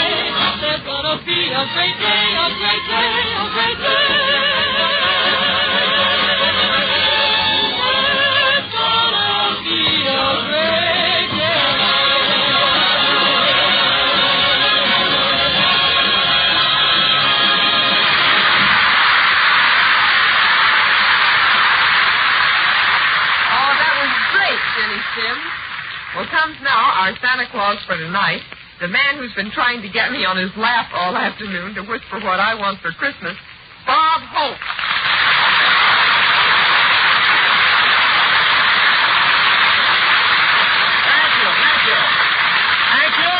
How do you do, fellas? This is Bob wishing a Merry Christmas to all you United Nations servicemen everywhere, hope. Speaking for the Americans, the Chinese, the English, and the Rus, saying that as soon as we fry our Christmas turkey, we'll finish cooking Hitler's goose. Well, it's not a big laugh. It's just an opening. But anyway, soldiers everywhere love Christmas because during the holidays, the commanding officers choose certain guys and grant them furloughs. Choose certain guys and grant them furloughs. That's an Army expression meaning eeny, meeny, miny, there ain't no mold.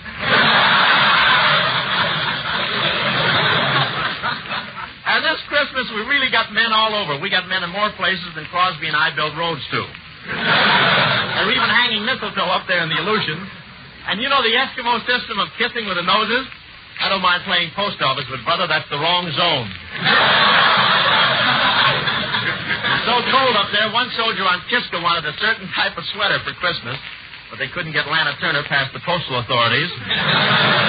And the fellows in the Aleutians really have a lot of unusual weather. I'm not allowed to mention what kind of weather it is, but all I can say is if we had that weather in California, it would freeze almost as many oranges as the weather we have does. And Christmas in London is something, too. They got a blackout there all the time. One private grabbed someone under the mistletoe, and everything was all right until he reached around and felt 3 chevrons. England is pretty similar to us when it comes to celebrating Christmas, except for that warm beer. That beer is really warm. After 2 quarts, you can save your burps and rent yourself out as a flamethrower.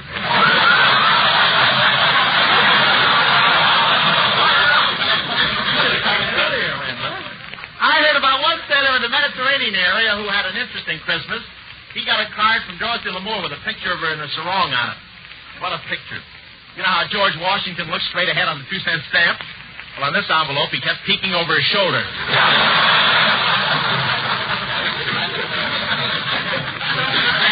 In Italy, the soldiers couldn't get any tinsel for their Christmas trees, so they decided to decorate the tree with spaghetti. When they put in the plug, the meatballs lit up. One company over in India had a Christmas dinner. They ran short of turkey, but nothing stops those GIs. They just started slicing the white meat off the Colonel's eagle. And Christmas in a lot of places is pretty strange. In Africa, you should see Santa Claus flying through the air in a sleigh pulled by 6 camels. Boy, those camels, the soldier can't get off them. In order to dismount, you have to go over the hill. And the difference in seasons is really amusing. Christmas time here is cold, and over in the South Sea Islands it's time for planting. All day long you can see those girls in the grass skirts rotating their crops.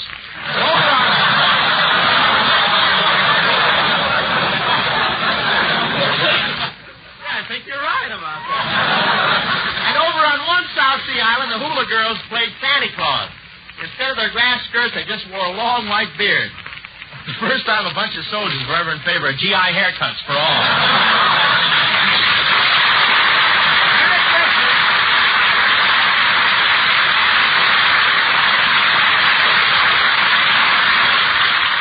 Thank you, Bob Hope. That was swell.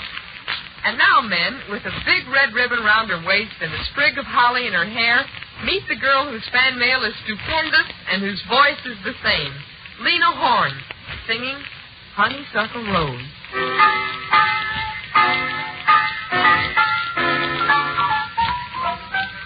Every honeybee sighs with jealousy when they see you out with me. I don't blame them, goodness knows. Honeysuckle Rose. And when we're passing by, flowers droop and sigh, and I know the reason why. You might sweet, oh goodness knows, honeysuckle rose. I don't buy sugar, you just have to touch my cup. You're my sugar.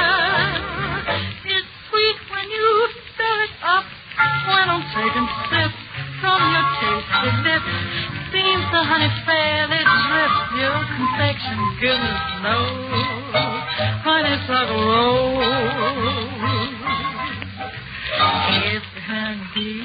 eyes are jealousy when they see you out with me. I don't blame you, just goodness knows you're my honey sucker. When you're passing by, flowers droop and sigh, and I know the reason why. You're my sweetheart, goodness knows you're my honey sucker. Don't buy sugar. You just have to touch my cup. You're my sugar. Dear sweet when you stir up. Oh, when I'm taking sips from your tasty lips. Seems the honey badly tripped. Your perfection. Goodness knows you're my honey sucker.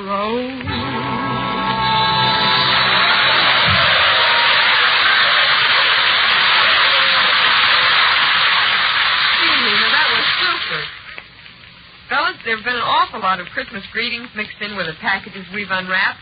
And now we're happy to return once again to Washington, where General Arnold, Chief of Army Chaplains, is standing by with a warm word of greeting for each and every one of you.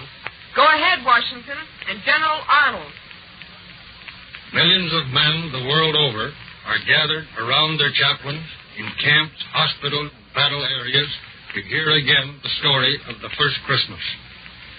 Thousands of others in isolated places will open their little volume of the Scriptures to read for themselves St. Matthew and St. Luke's account of our Savior's birth in Bethlehem. Men far from their homes and their loved ones will find comfort in meditating upon the hardships and sufferings of the Holy Family. They will see more clearly the real meaning of Christmas and feel more deeply the comfort of God's goodness in sending His Son to live with us and for us. In times of peace and security, we often used our many blessings rather frivolously. Our merriment frequently became revelry. Extravagance and lack of appreciation were more evident than reverence and gratitude.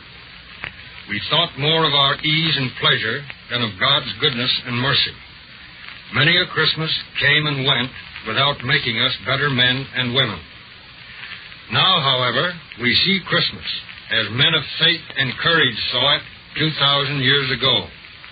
The hardships and sufferings of war have cleansed our hearts of pride and vanity, and we have a truer knowledge of the things which really count in life.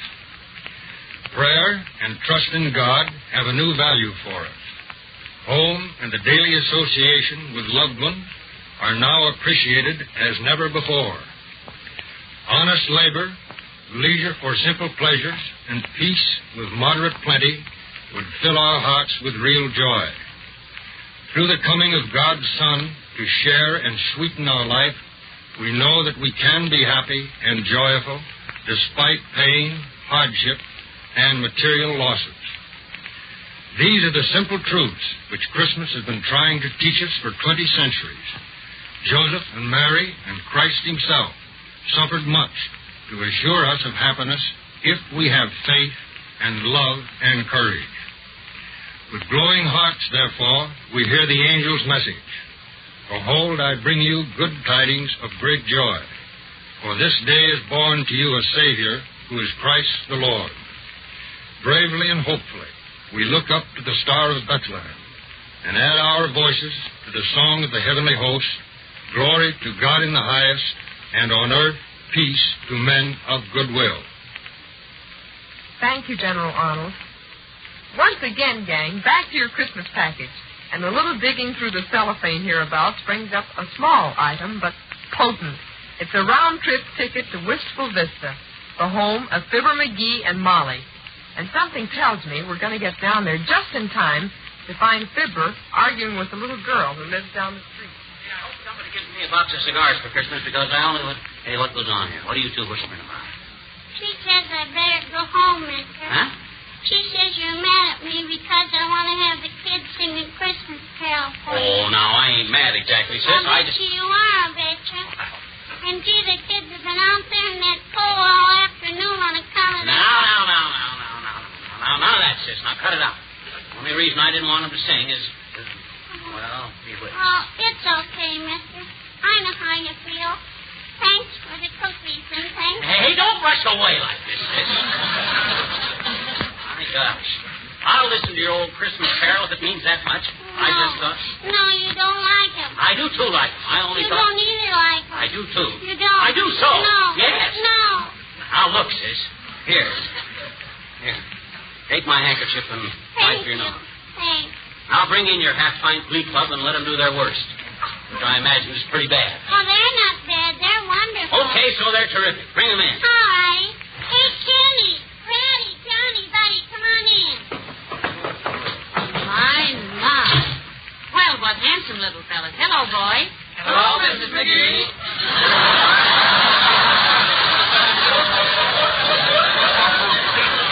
What you going to give us, kids?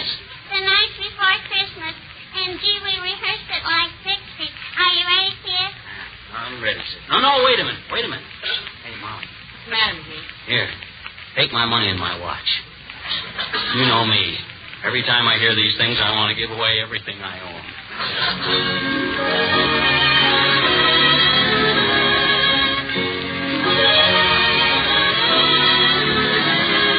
The night before Christmas and all through the house.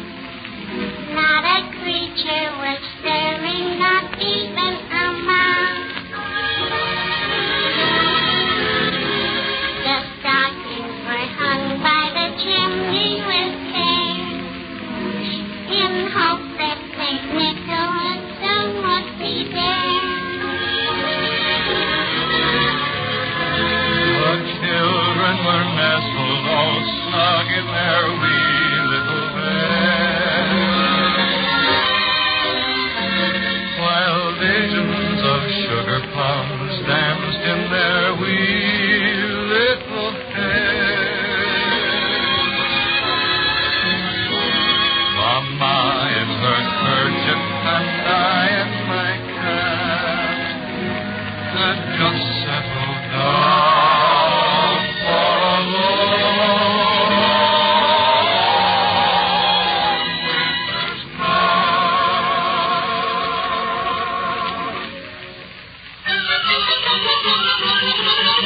Well, now along there arose such a clatter. I sprang from my bed to see what was the matter. Away to the window I flew like a flash, tore open the shutters, threw open the sash. Then, what to my wondering, I should appear but a miniature sleigh and a tiny reindeer with a little old driver so lively and quick that I knew right away that it must be St. Nick. All bundled in fur from his head to his foot, old Santa was covered with ashes and soot. I drew in my head and was turning around when down the chimney he came with a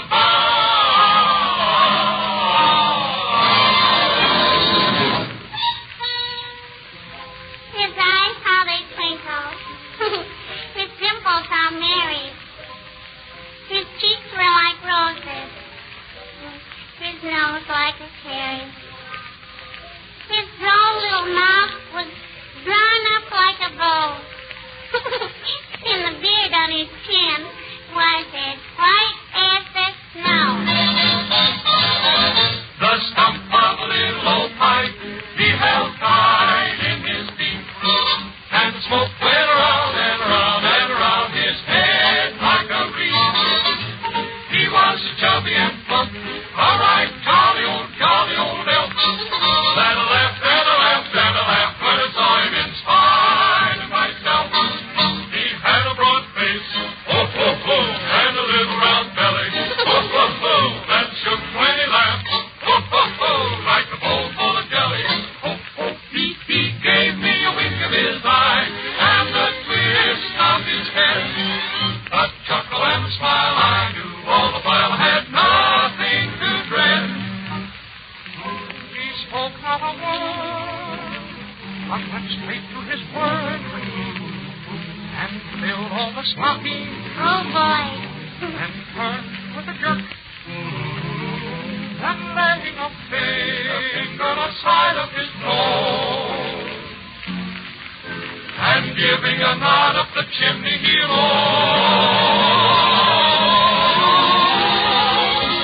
He sprang to his sleigh, to his team gave a whistle, and away they all flew like the sound of a pistol.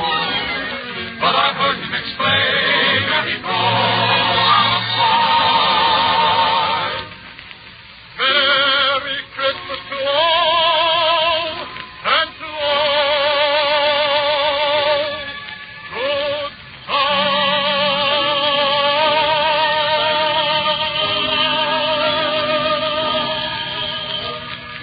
Oh, is it gone? Is the night after Christmas all through the house? Not a creature is stirring, not even the mouse. The presents are scattered and broken, I fear, and St. Nicholas won't come again for a year. The children are nestled all warm in their wee little beds, while memories of sugar plums dance in their wee little heads.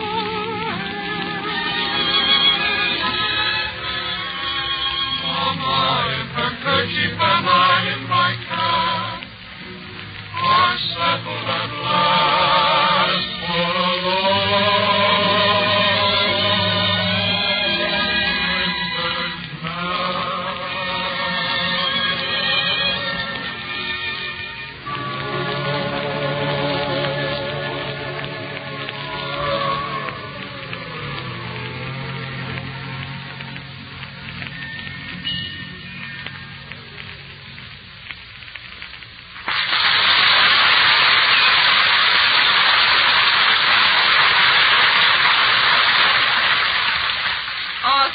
Fibber McGee and Molly. Well, fellas, I guess we've opened the last parcel in the Christmas package. Seems like the only thing left to do is to read the card that came along with it. It's just about the biggest Christmas card you ever saw, and it has millions of signatures on it. It's signed by every mother and father and sister and brother and wife and sweetheart here at home. And it says, "A Merry Christmas to you, and may God speed you to victory."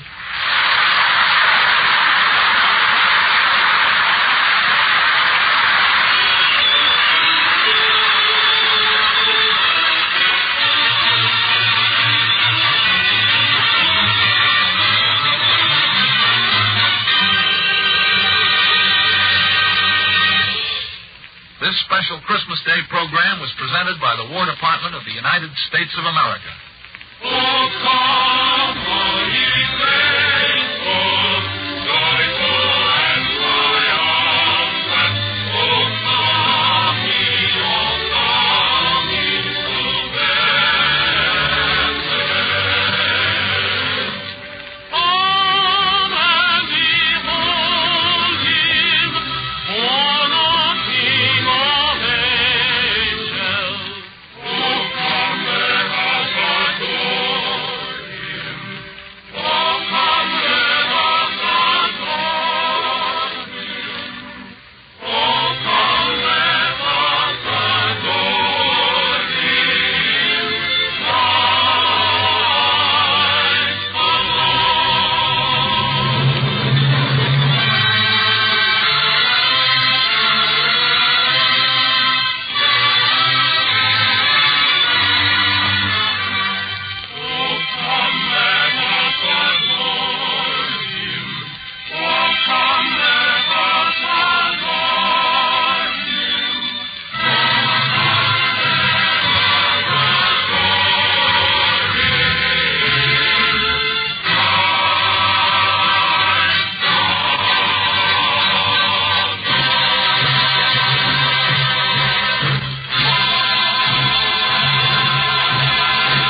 it's another case for that most famous of all manhunters, the detective whose ability at solving crime is unequaled in the history of detective fiction.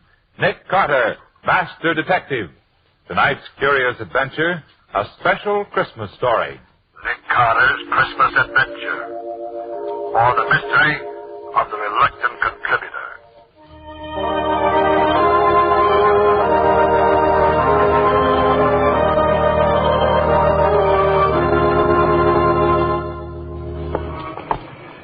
Well, Nick, we've been pretty lucky so far, haven't we? Yes, Cubby, we have. Which is another way of saying that folks are usually willing to contribute to your settlement house Christmas party every year, Nick. You know, Cubby, I was just thinking about this last name on our list. Yeah? Rasper. I don't know him personally. Do you? No, I don't, but somebody must have thought he was rich enough or interested enough in the work to make a substantial contribution. Oh, here's the... Hey, is this... Hey, Nick, what's that address again? 576 Milton Avenue. Yeah. Yes, that's right. And there's his name on the door plate. Well, let's take a look, Scubby. Well, gosh, this doesn't make sense, Nick. A guy with dough doesn't hide away in a place like this. Well, knock on the door anyhow.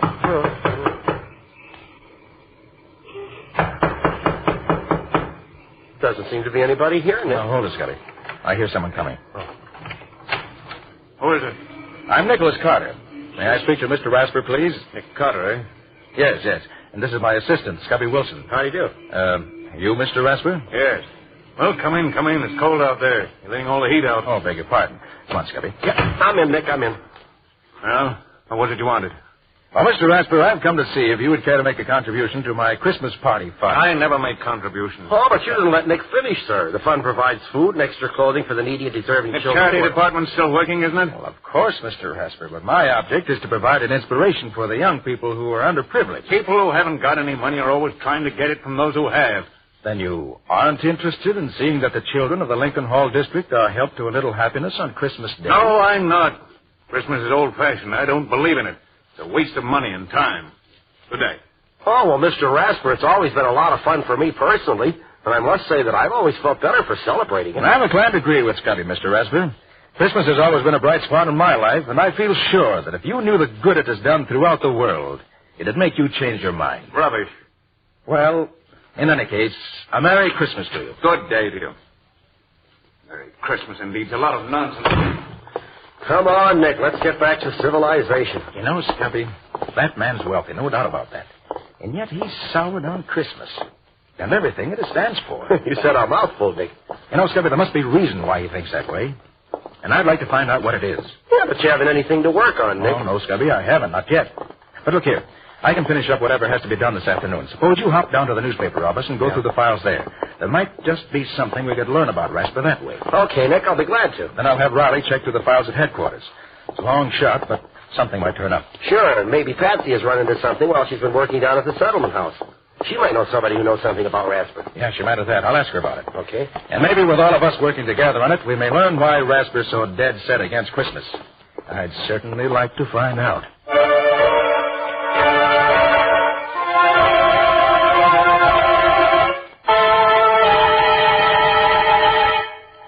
Hello, is that you, Nick?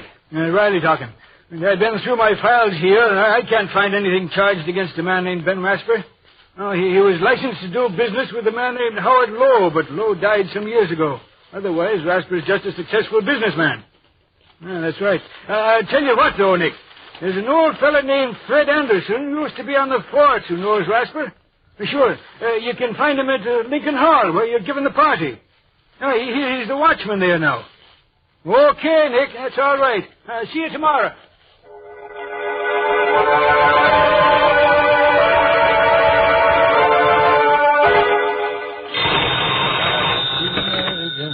Hello. Oh, yeah, Scubby? Oh, you did, huh? Sports remoter, huh? Well. What was that name again? Chris Baum. Why, yes, I recall. Oh, no, I'll be there in about an hour, so I want to call Patsy first. Right. And thanks, Scubby. Bye. Jingle bells, jingle bells, jingle all the way. Oh, what fun it is to ride in a horse open sleigh. Jingle bells, jingle all the way. Oh, what... Hey, Patsy. How's everything, huh? Oh, fine. I'm coming down to the hall. Is there anything you want me to bring along? Uh-huh. Why, sure, I can do that. But will that be enough, though? Okay. Yeah, Scubby just called. Oh, he found out something about Rasper. What? You did, too? How old is he? Named Jimmy, huh? And he's coming to our party? Oh, fine, Patsy. Okay, I'll see you in a little while. Bye.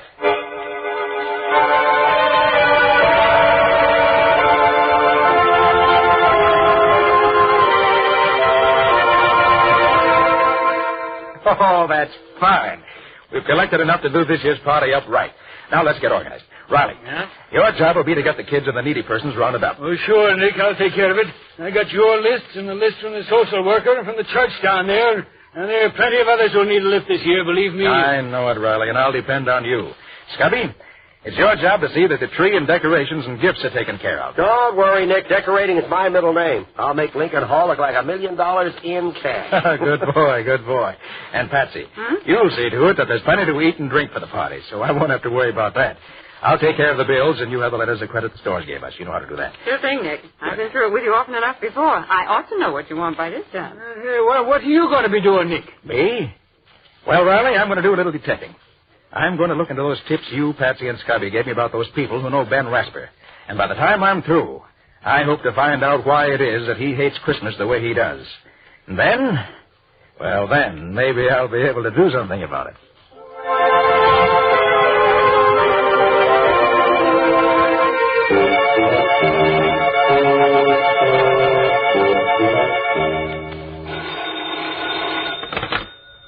Hello?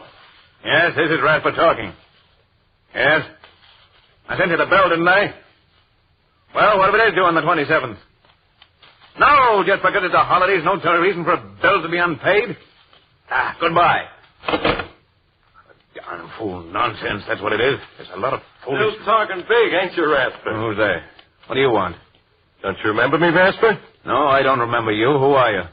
They used to call me the Kid. Chris the Kid. Chris. Sometimes known as the Human Flash. Chris, you? Oh.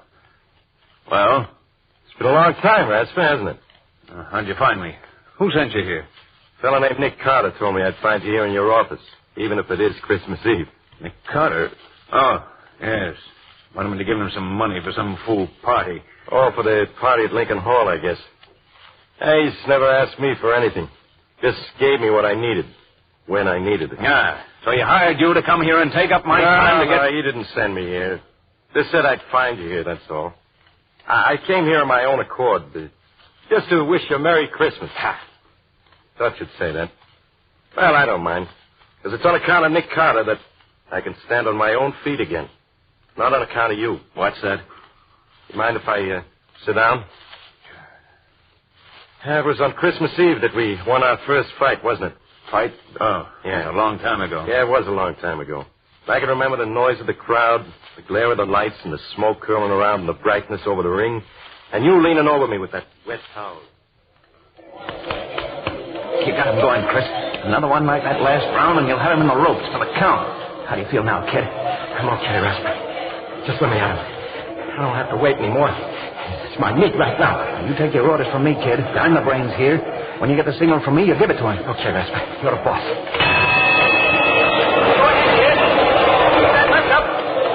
Keep your shoulder high. Keep it up. That's right. Now you can take him.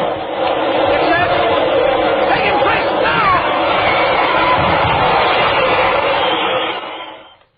There were a lot of those little affairs after that, Rasper. And I always did what I was told, huh? Yes. You're a good fighter, Chris. Good fighter. I made a lot of money for us in those fights, Rasper. Well, a lot of money. the old days, Chris. Lots of water's gone under lots of bridges since then. I know. And the percentage you paid me didn't last long either. It went just like that water. But I didn't care much about things like that. Till the day a friend of mine came and gave me a warning tip. That started me thinking. Oh, kid, how do you feel? Oh, hello, Rasper. Where you been? I wanted to talk to you. I've been around. What's up? I got a tip today that you're signing up Timmy O'Day. You're going to manage him. Who told you that? Never mind. Is it true? That depends. Depends on what? Look, kid, you're getting slow. O'Day's fresh. He'll be the next champ. If he wins this fight with you tonight, I'm taking him over. If I win tonight? I'm taking O'Day over anyhow. We've been together a long time, kid, and it don't pay to get into too much of a rut. So that's all it means to you, is it? Money. The payoff, huh? What about all the years we've known each other? What about the things we've been through? Why, you don't get yourself all in a sweat, kid. It isn't good for you. You'll get your cut anyway. Don't worry. You'll get your cut. I'll see you later. Rasper, what'll I do? Tell me what to do. I can't see him. My eyes all puffed up. He's cutting me to ribbons. Tell me what to do, Rasper. Don't bother me, kid. Use your own judgment. You're on your own, as of now. But, Rasper, you're on your own, kid.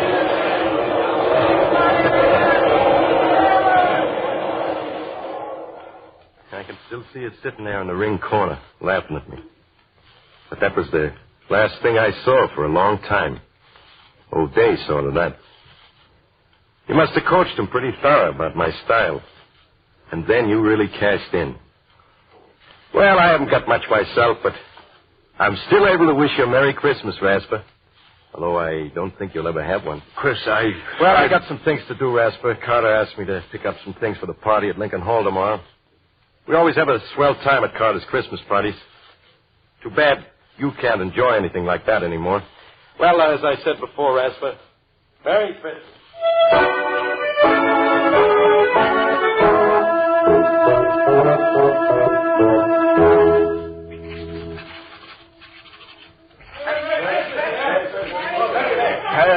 How can a man work with his mind whirling like a merry-go-round?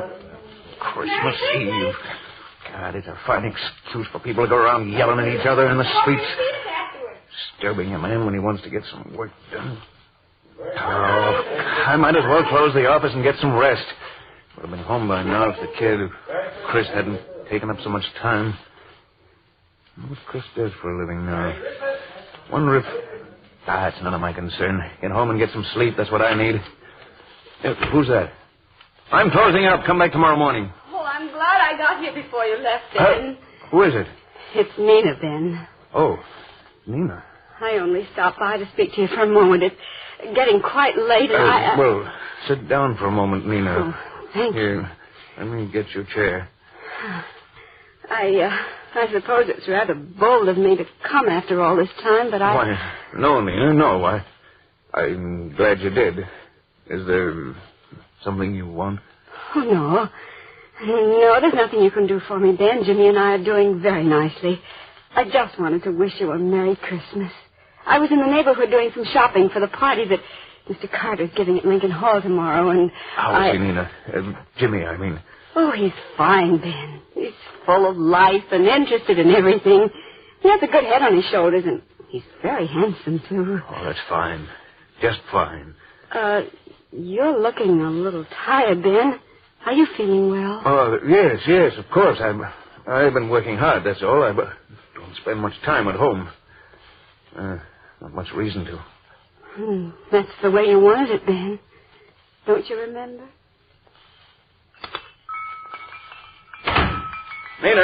Nina, where are you? Oh, Jimmy, there's Daddy. Now, wait here for Mommy like a good boy, won't you? I'm coming, Ben. I've been keeping your dinner warm for you. I hope you'll... What's the matter, Ben? You look as if... That's nothing, Nina, nothing. I'm in a hurry, that's all. Well, you're always in a hurry, aren't you? Never have time for... Where's my dinner? Sit down, Ben. I'll have it for you right away. This plate is hot now. Be careful that you don't burn yourself. I won't. Salt, please. Here you are, dear.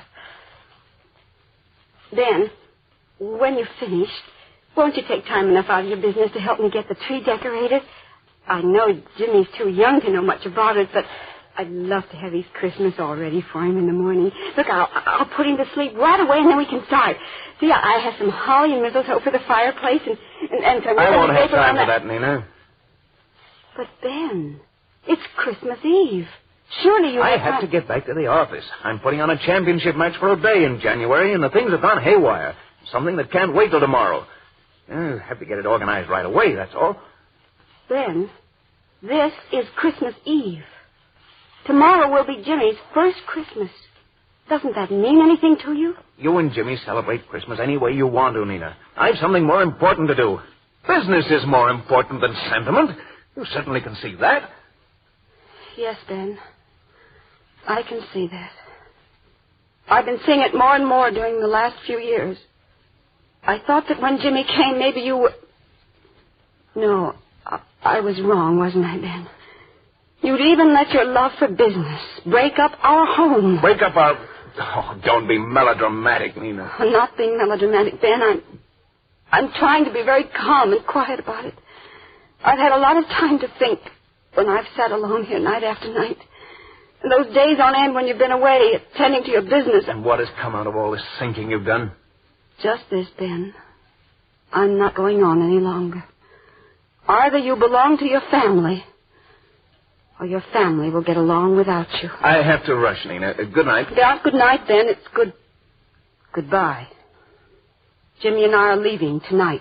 Look, I haven't time to talk about it with you now, Lena. By the way, this will probably take most of the night. Good night. Goodbye, Ben, and Merry Christmas.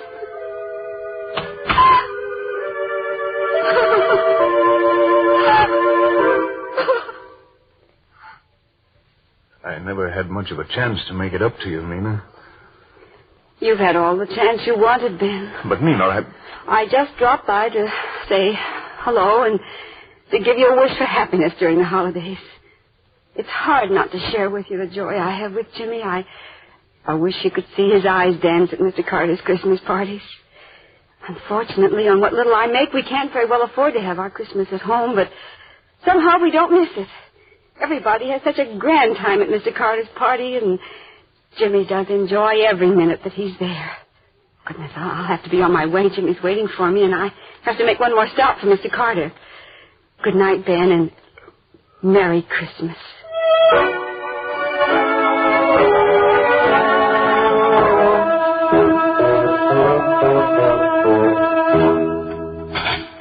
This stuff doesn't taste like anything. Nothing at all. I can't understand what's got into me. It's good food, fixed the same as it always is. It just doesn't taste right, that's all. What's that? Someone at the door this time of the night? I'm coming.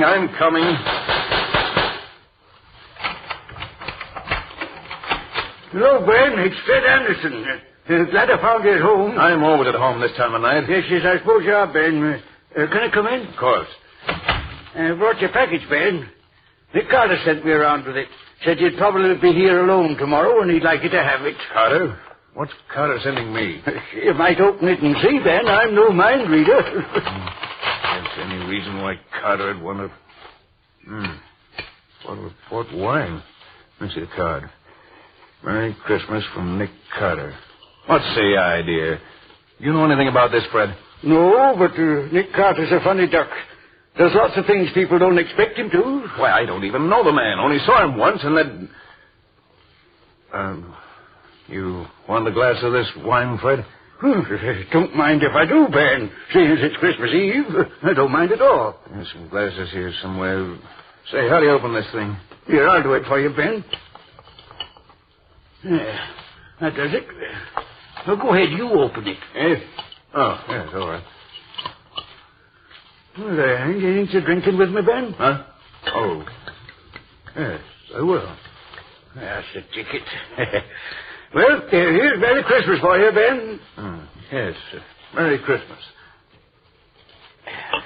Well, what have you been keeping yourself, Fred? Oh, I've been sort of working around Lincoln Hall since I was retired from the force. I see. You know, while I was coming here tonight, I was thinking about those old days when I walked the beat. Funny, most folks call them the good old days, but I don't. You did all right in those times, didn't you? Oh, sure, I got along. I was just thinking about the different attitudes folks have nowadays toward being given a hand. They appreciate it more, it seems to me. Charity's still charity, Fred. That hasn't changed. Guess it's all in the point of view, Ben. I guess you haven't changed with the times. That night I met you near the bridge. I was sure you were going to see that you were headed in the wrong direction and wake up in time. Huh? Remember that night, Ben? It was Christmas Eve. You'd just come from the arena. They'd handed you your walking papers because you'd let them down cold. Well, Merry Christmas, officer. Well, Merry Christmas to you, sir. Well, what you doing out on a night like this, Ben? I thought you'd be up at the arena getting the New Year's fights lined up. What? Oh, it's you, Anderson. No, I'm not at the arena anymore. That's so. What happened? They decided tonight they'd rather have Davis take over my job. Fine Christmas present that is. Well, that's tough news, Ben. What you going to do now? I don't know. I can't seem to think straight. Oh, that's a crazy way for a man like you to talk. On a Christmas Eve, too? Christmas Eve. That's never been anything but a jinx to me. First I get stuck with that no-good fighter all day. Then Nina leaves me and takes my son with her. And now Irina throws me out. Well, maybe you better stop and find out what it is you're doing wrong, Ben. Maybe you're the one that's to blame, not Christmas Eve. They all take advantage of me. I made all the money I could for them, but I'm not going to do it anymore. Take it easy, Ben. Take it easy. You better go home and think it over. I have thought it over, Fred, and I know what the answer is. I'm going to make money for myself and nobody else. I'll show these people. I'll make so much money they'll come crawling to me on their knees. I won't have to ask for anybody's sympathy. You don't pay to think like that, Ben. You'll regret it. Now, look. I know that Bill Boynton, who runs the shoe store down on Elm Street, is looking for a man to buy in with him. Why don't Me work in a shoe store? Not in your life, Fred. I'm going after the big money. Big money. That's the only thing people understand, and I'm going to get it. Well, now you got it, Ben. You're one of the richest men in town. And what's it got you? Why, I don't know. Ben, it's too bad you don't get around and see what nice people there are in the world. People like this Carter fella, for instance. It does a man good to know people like him. Makes you feel there really is a Santa Claus, to see him bring the smiles to the kids' faces at those parties he gives down at Lincoln Hall. Oh, well, I'll be getting back there now. Ben, I've got a big day tomorrow. I'm not as young as I used to be. Well, Merry Christmas to you, Ben. I'll tell Nina I saw you. She'll be at the party tomorrow with young Jimmy. Good night, Ben.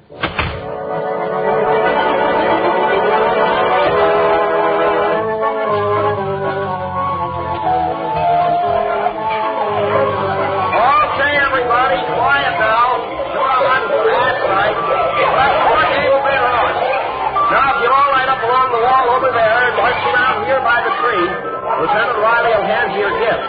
Then you go around to the table, Bear, and get your refreshment. Come on now, line up. That's it. That's the ticket. Now, march around here. Come on. Take your time now.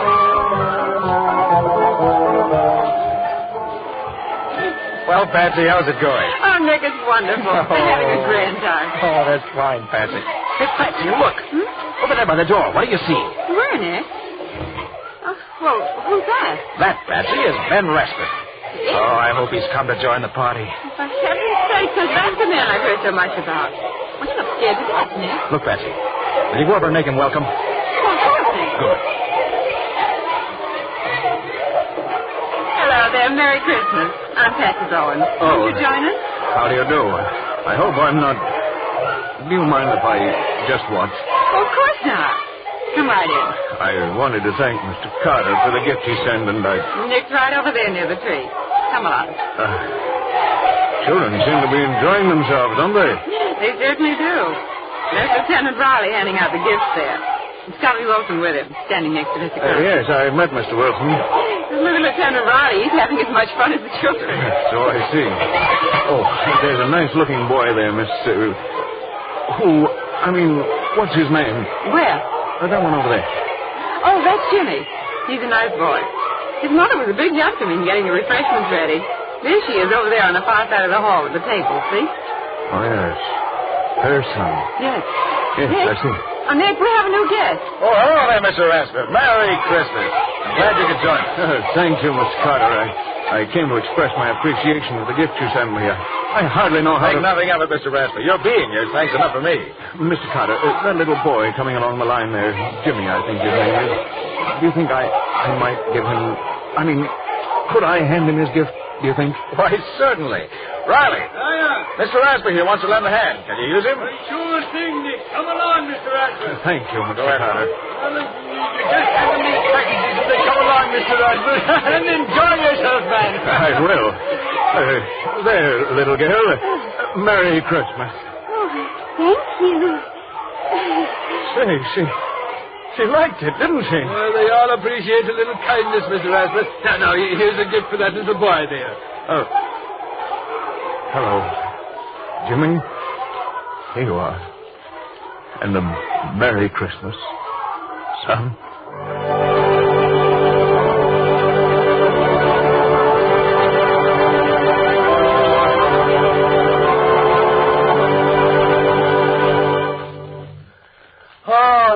was the day for you. Gosh, I haven't had so much fun since last year. You played those games harder than any two kids in the bunch, Scubby. Yeah, and lost practically every time. No kidding. Well, you really have to be in condition to keep up with these kids. Boy, they're wonders. Hey, where do they get all that energy? That will be one of the world's great mysteries forever, Scubby. Nick, what are you thinking so hard about? Oh, I was just thinking of the way Mr. Rasper took to the party. Oh? Hey, don't you mean the way the party took to Mr. Rasper, Nick? Yeah, I never saw a man open up the way he did. Well, it was wonderful. The children just flocked around him. And that's one of the greatest jobs that Nick Carter ever did. What do you mean, Riley? Well, Patsy, you'll never believe it, but when Nick and I went to see Rasper to get a contribution to the party, he was the hardest case of unadulterated unpleasantness I ever saw. But somehow Nick managed to get under his skin and bring out, well, what you saw tonight. Well, for heaven's sake. How did you do it, Nick? Well, it wasn't difficult, Patsy. You see, I could see when we first spoke to Rasper that he was fighting something. But I didn't know what it was. But from what Riley, Scubby, and you told me, I found that 3 different times Christmas Eve had brought him bad luck. First, the fighter O'Day. Then Mrs. Rasper had left Rasper on a Christmas Eve, taking his son Jimmy with her. And third, he'd lost his promoter's connection at the arena, also on Christmas Eve. Well, the whole thing added up. Rasper associated Christmas Eve with a list of unfortunate incidents and fought anything that suggested the holidays to him. He made a lot of money, but it never brought him happiness. The big thing for me was to make him realize that people and Christmas meant good and not evil. And from what I saw this afternoon, the Rasper family and the whole neighborhood, for that matter, is going to benefit by his awakening to that realization. Oh, Nick, that's wonderful. You deserve a kiss for that. Oh, thanks, Patsy. I'm glad you feel that way, too. You know, I'm happier this evening because of Mr. Rasper than I would be if I'd solved 20 murders. He's made this a really Merry Christmas for all of us.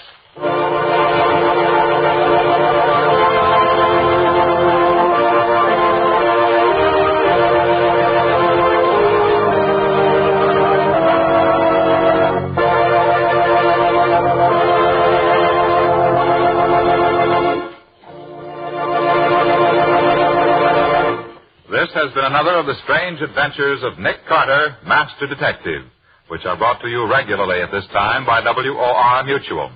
What's your story going to be about next time, Nick? It's a little different from the usual story, because it started out with Nick himself being the victim of a holdup. Yes, and the men who held me up turned out to be innocent after all. Sounds a trifle complicated to me. It was. Complicated, but interesting. And it gave me plenty of trouble before I found the solution. Including a sore throat that almost finished Nick Carter. A sore throat? Why should that be dangerous? Because it was the kind that you get from a rope around your neck. Hey, wait a minute. You mean... Well, the rest of the story you get 2 weeks from tonight, not now. So long, everybody. So long. So long, both of you. In the strange adventure you have just heard, Nick Carter was impersonated by Lon Clark, Patsy by Helen Choate, and Scubby by John Kane. The story was written for Nick Carter by Humphrey Davis. Original music was played by Lou White. The entire production was under the direction of Jock McGregor.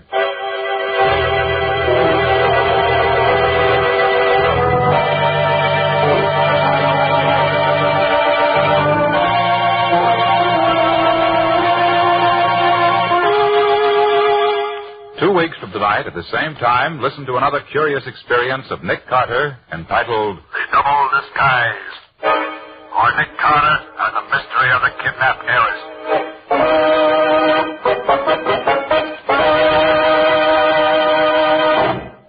This story is a copyrighted feature of Street and Smith Publications, Incorporated. The Return of Nick Carter is produced in the studios of WOR and is broadcast over most of these stations Monday evenings at 9:30 Eastern Wartime. This is Mutual.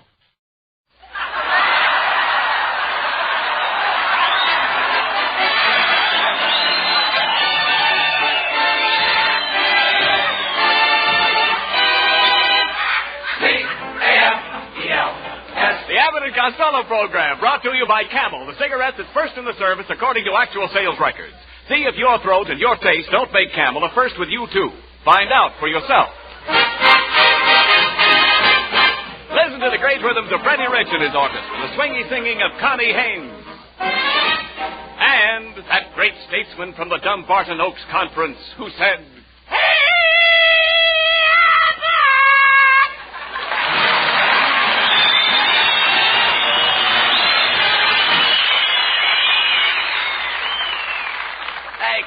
Costello, come here a minute. Come here, will you please? What's all the excitement about? What are you so happy about? Oh, look at it. What? I just got a letter from my cousin, Corporal Hugo Costello. Yeah? He's away over in Africa, and he says all the soldiers in his company are going to have a white Christmas. Why, you dummy, it's very hot in Africa. How could the soldiers have a white Christmas? Their cook is going to bleach the beans. Costello, it's about time you were thinking of Christmas. Do you realize there are only 8 shopping days left? You know, I just bought 100 Christmas seals. 100 Christmas seals? Sure. For goodness sakes, how are you going to feed them? Look, Costello, are you going to make much out of Christmas this year? Am I what? Are you going to make much out of Christmas this year? I can't tell until I sell the presents I get. Sell your presents? Oh, sure, Rabbit, sure. What are you talking about? I even sold that electric bed warmer you gave me last year. That was no good. Electric bed warmer? That was an electric toaster.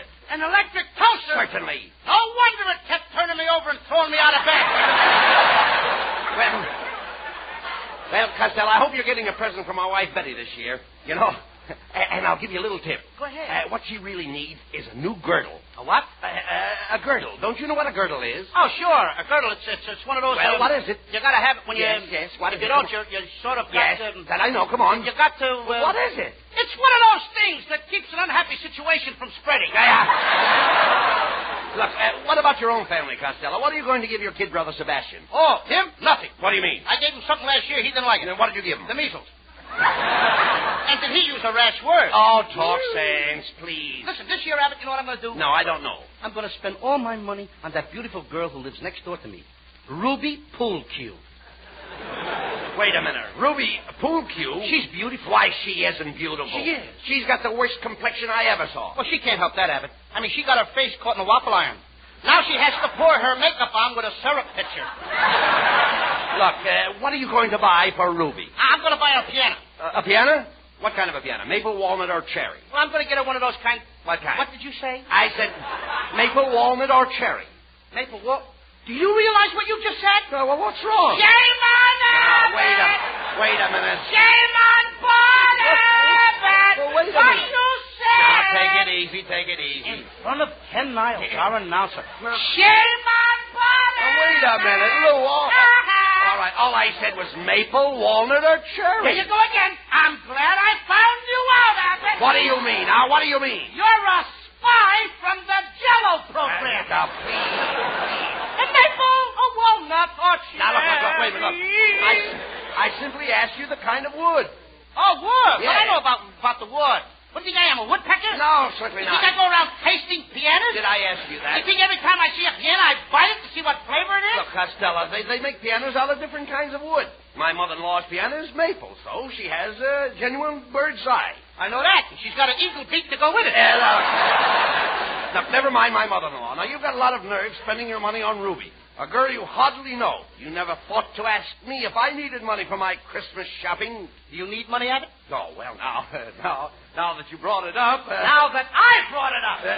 Well, yes, didn't you just ask me if I needed money? Ladies and gentlemen, you have just seen what loose talk can do when it reaches the enemy's ears. Wait a minute. Slip of the lip can sink a ship. Now, wait. And I have just been scuttled myself. Now, look. Look, Costello, all I need is $50. $50? Yes. Now, look, if you lend me $50, what security would you want? A padlock, a pair of handcuffs, and a watchdog. No. And put your mama in a dungeon for security. Now, look.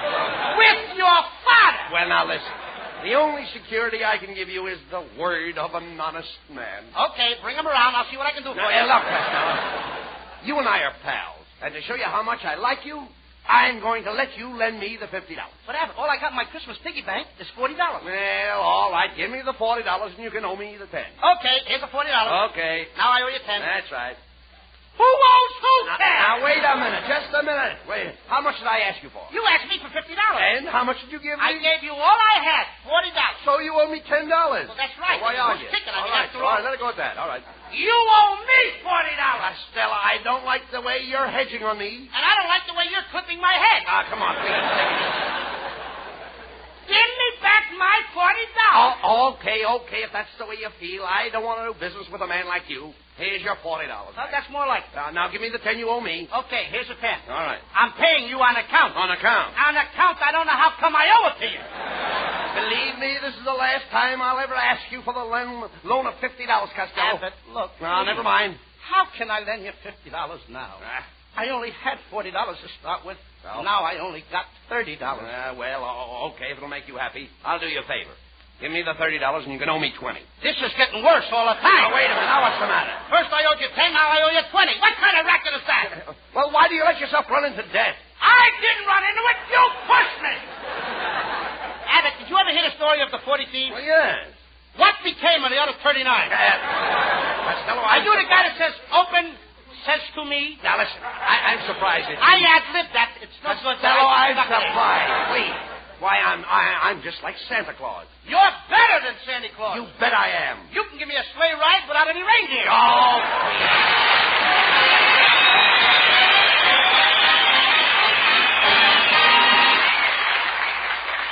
You know, it's never very easy to get serious after an hilarious to-do with Bud and Lou. But your choice of a cigarette is so important to your throat and your taste that I want to take this moment to urge you to try Camels on your T-zone. That's T for throat and T for taste. See how your throat reacts to Camel's cool mildness. See how your taste enjoys the rich, full flavor of Camel's magnificent blend of costlier tobaccos. You may find that your throat and your taste, your T-zone, proclaim Camel your own personal cigarette. C-A-M-E-L-S. Camels, the cigarette of costlier tobaccos.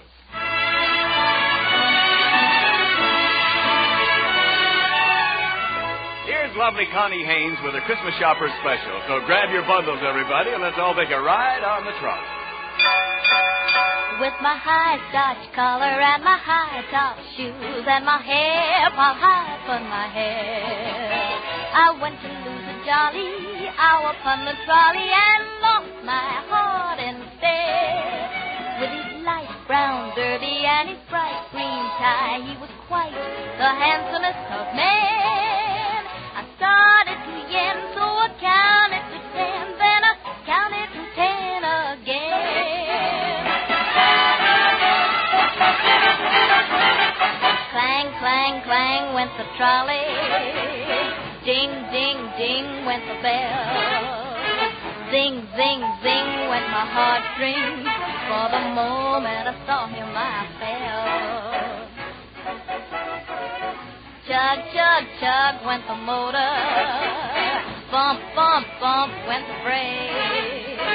Thump, thump, thump went my heartstrings. When he smiled, I could feel the car shake. He tipped his hat and took a seat. He said he hoped he hadn't stepped upon my feet. He asked my name, I held my breath. I couldn't speak because he scared me half to death. Buzz, buzz, buzz went the buzzer. Flop, flop, flop went the wheel. Stop, stop, stop went my heartstrings. As he started to leave, I took hold of his sleeve with my hand, and as if it were planned, he stayed on with me, and it was grand just to stand with his hand holding mine to the end of the line.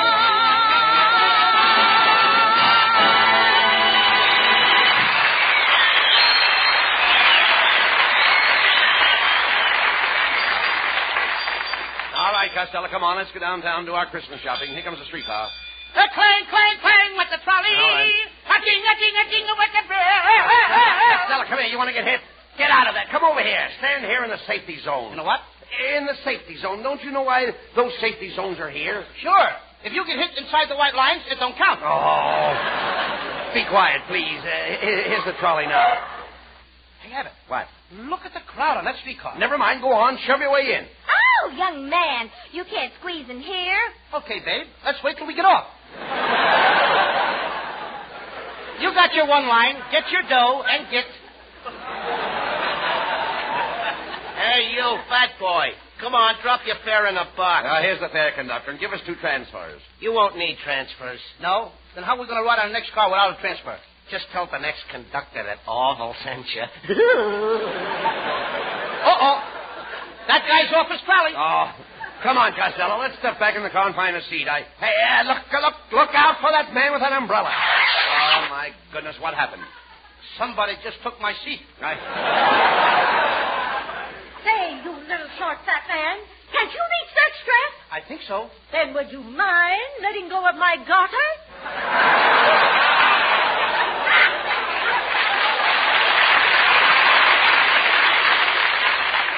They shouldn't let these tall people on streetcars.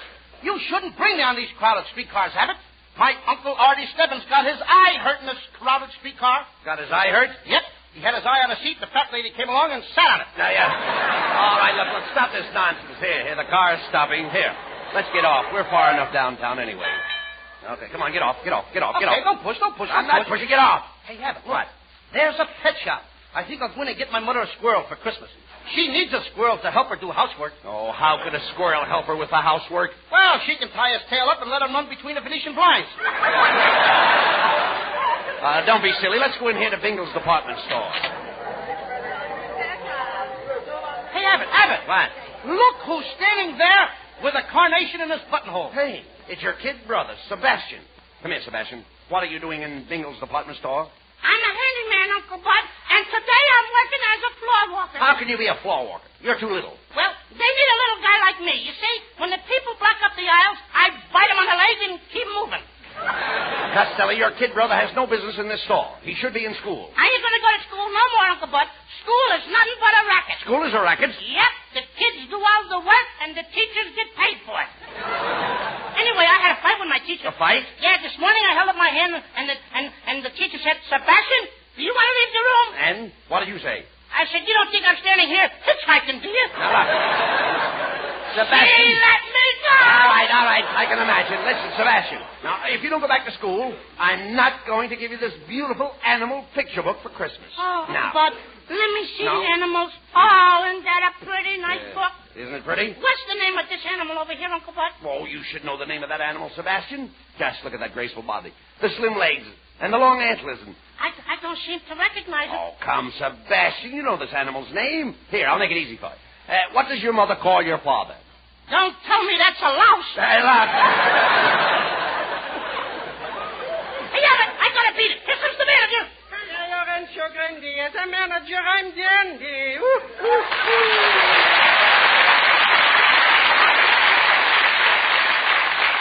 Quetzal, don't tell me you're the manager of Bingle's department store. That I am, my little man. I'm in full charge of the dry goods department. How about sundries? Sundries is my day off. Well, gentlemen, what can I do for you? Here I got some delicious pajamas for only $30. $30 for pajamas? Yeah. Look, Kitchell, here's $15. Just give me the top half. Huh? I'll send it to my Uncle Mike Burrell in Patterson. Oh, Costello, you can't send just the tops of the pajamas. Oh, sure I can. I'll put a card in it that says, Merry Christmas from the waist up. Look, Costello, you've only got $40. And remember, you wanted to buy an easy chair for your father. And I've got just the easy chair you're looking at. That's a genuine mohair. The seat is covered with mohair, the back is covered with mohair, and it's got a footstool also covered with mohair. Everything is covered with mohair. Yes. I'll bet Mo hasn't got a hair left in his head. Mo hasn't got a... That's a slick one. So is Mo's head. Look, Costello, how about that piano you wanted to buy for your girlfriend, Ruby? Now you're talking my language. You know, I'm the head fish in the piano department. The head fish? Yeah, I'm a piano tuner. All right. Don't worry. You know, today I got a special on a slightly used player piano with 3 dozen piano rolls. Oh, I bought a bunch of those music rolls last week. And I papered my bedroom walls with them. And boy, were they noisy. Noisy? Yeah, every time I sneezed, the walls played, Milkman, keep those bottles quiet.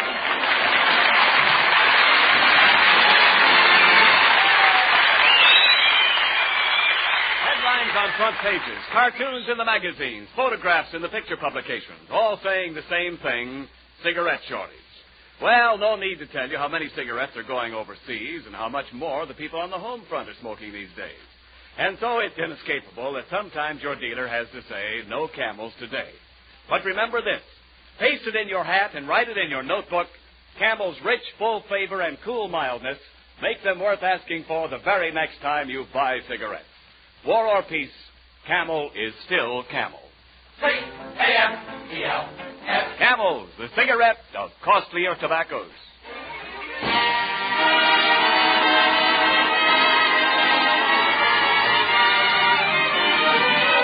While Abbott and Costello are shopping for an old-fashioned Christmas, Freddie Rich plays an old-fashioned song, Whispering.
Costello, please, do you realize we've been walking around the store for over 3 hours and you haven't bought a thing? I can't help it. I can't find a pin I like, and I don't know what else to get my girl. Well, why don't you buy Miss Pool Q a diamond ring and get it over? I can't. I bought her a beautiful diamond ring last year. It was a beautiful 12-carat stone. Yeah? What a sparkler. It scares me every time she wears it. Are you afraid she'll lose it? No, but if she ever drops it, she'll have 7 years bad luck. Look, don't be silly, Costello. Say, have you noticed how bright and happy and cheerful all the shoppers are? They should be. Have you noticed all that? Swell. Look at that gaiety. Yeah. They're all full of the spirit of Yuletide. Yeah, the Yuletide is all... Yuletide! Yuletide? Yuletide. You mean Yuletide. Yuletide what? No. But speaking of mules, hey, here's the shoe department. Now, that gives me a very, very bright idea. Why don't you buy your girlfriend a pair of mules? A pair of what? What do you say to a pair of mules? I say, whoa, or get out. I mean, if he's stubborn, I whip him. Costello, look, I'm talking about I a get pair... a jockey like Bailey, I put him on and whip him good. All right, I'll get him in. will you listen to me, please? I'm talking about a pair of bedroom mules. Oh, what? Bedroom mules. Bedroom mules? Yes. My wife has all kinds of mules in her bedroom. Red mules, green mules. She even has a pair of checkered mules. Abbott, did you see all these different colored mules with your own eyes? Why, certainly why not? I see them every night. In fact, I saw them this morning. All the colored mules? Every one of them. Let me smell your breath. There you are. Now behave. Look, you dummy. Doesn't your mother have mules in her bedroom? No, my father's very particular. And look, when your mother gets up in the morning, what does she put on her feet? Corn plaster. That's the... Oh, no. Please, no. She must have some kind of mules. Look, there are two kinds of mules, silk and felt. Felt? Yes. Hasn't your mother felt mules? No, sir. She never touches any kind of animal. Oh, come. Especially when she's cooking. No, look. Forget about the animal, please. Look, every woman likes mules. My wife uses a pair of mules to go around the house in. What's the matter? Is she too lazy to walk? No. Look, when she gets up in the morning, she always slips on her mule. It's her own fault. Why don't she keep them out in the backyard? All right, listen. My wife needs her mules to keep her feet warm. You mean you all sleep in the same bed? Sleep in the same bed?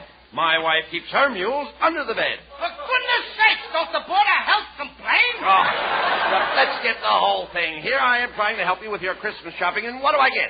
A lot of idiotic talk. Oh, pardon me, gentlemen. Is there anything I can do for you? We carry a full line of cosmetics, rouge, powder, lipstick, face cream, and cleansing tissue. Cleansing what? Tissue. Well, it seems kind of silly, but if you want to kiss me, go ahead. You kiss me, now kiss me. Costello, this lady is trying to help you. Yeah. Oh, you stop talking like that. No. She's trying to help you. That's what she's trying. Yes, yeah. No, she don't But want to... I have some lovely perfumes here. Take a whiff of this. It's called One Night in Paris. One night in Paris? Yeah. Take a whiff of this.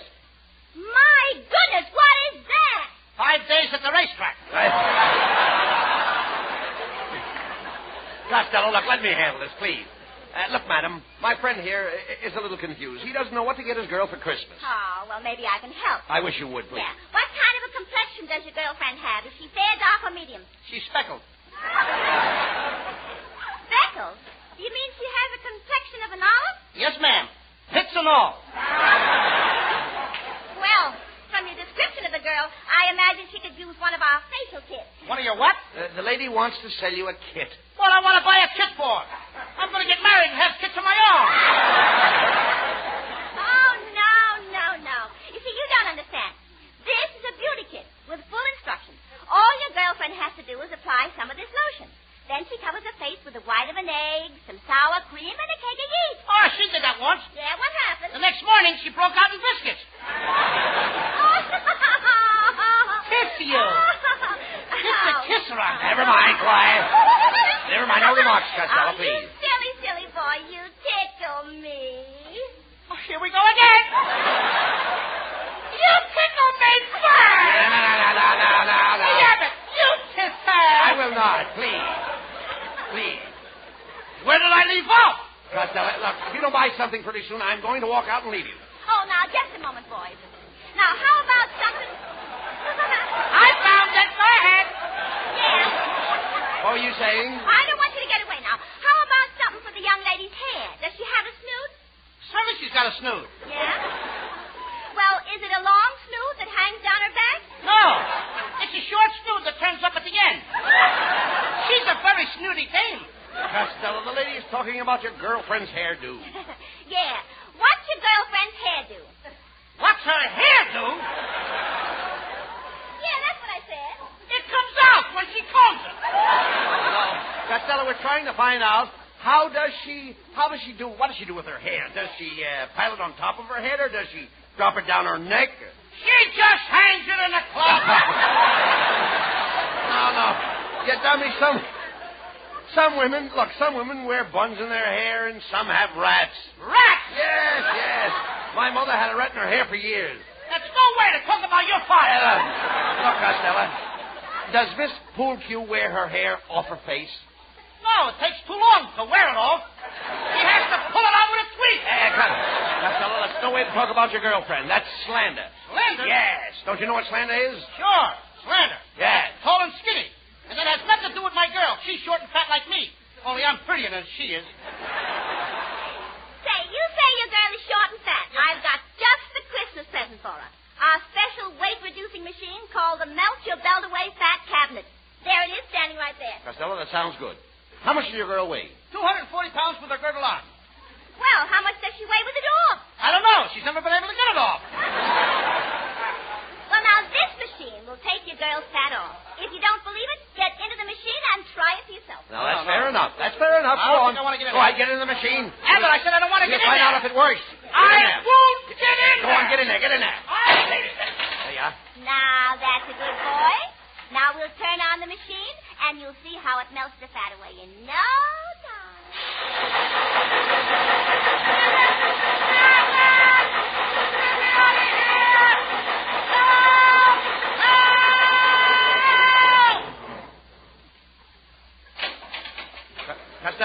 Costello, where are you? Speak to me. Costello, where are you? I'm right here, Abbott.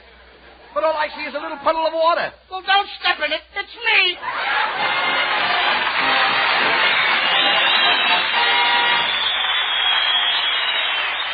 Abbott and Costello will be back in just a moment. Thanks to the Yanks of the Week.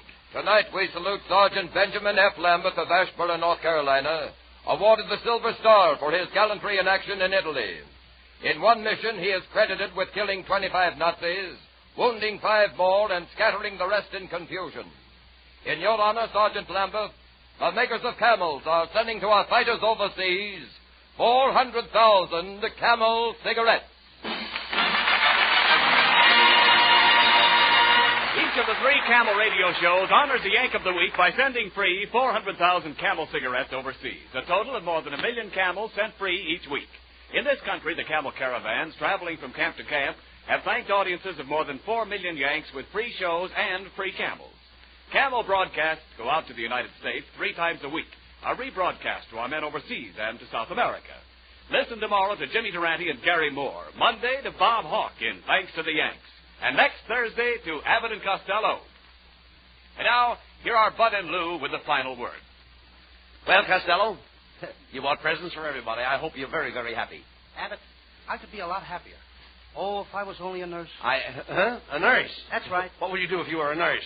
You know, Abbott, I read in the paper today that there's an urgent need for more Army nurses. Oh, yes, I know about that. And do you know, Lou, that any nurse who enters the Army Nurse Corps now will enter with the rank of second lieutenant, and there is ample opportunity for advancement. You know, I hope that all the nurses that are listening in tonight will join the Army Nurse Corps and give their country the best Christmas present of all. Yes, girls, write immediately to the Surgeon General, United States Army, Washington, D.C., or call at your nearest Red Cross chapter. Good night, folks. Good night, everybody. Good night, everybody. And I hope Commander Holker feels much better. Good night to everybody in Patterson.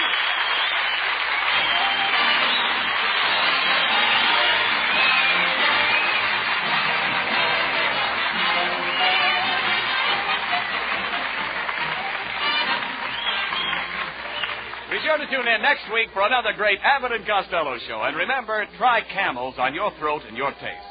See for yourself how Camel's mildness, coolness, and flavor click with you.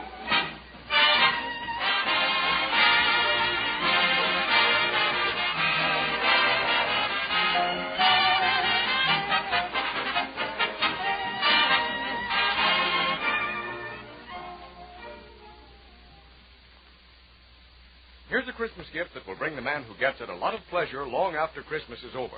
A generous pound or half-pound package of Prince Albert's smoking tobacco with the bright holiday band. Every time he packs and lights his favorite pipe with this favorite tobacco, he will think of your thoughtfulness. His taste will thank you for the full, rich, yet mild flavor. His tongue will thank you for Prince Albert's gentleness due to the no-bite treatment. Another thing men like about Prince Albert is the crimp cut, which guarantees perfect packing, smooth drawing, and even burning right down to the last puff. You really make a pipe smoker's Christmas merry when you give him Prince Albert tobacco.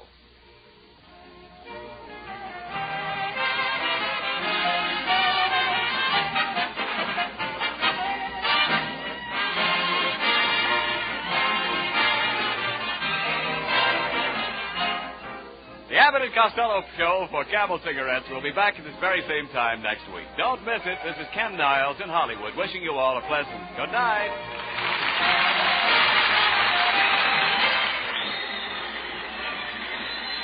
This is the National Broadcasting Company.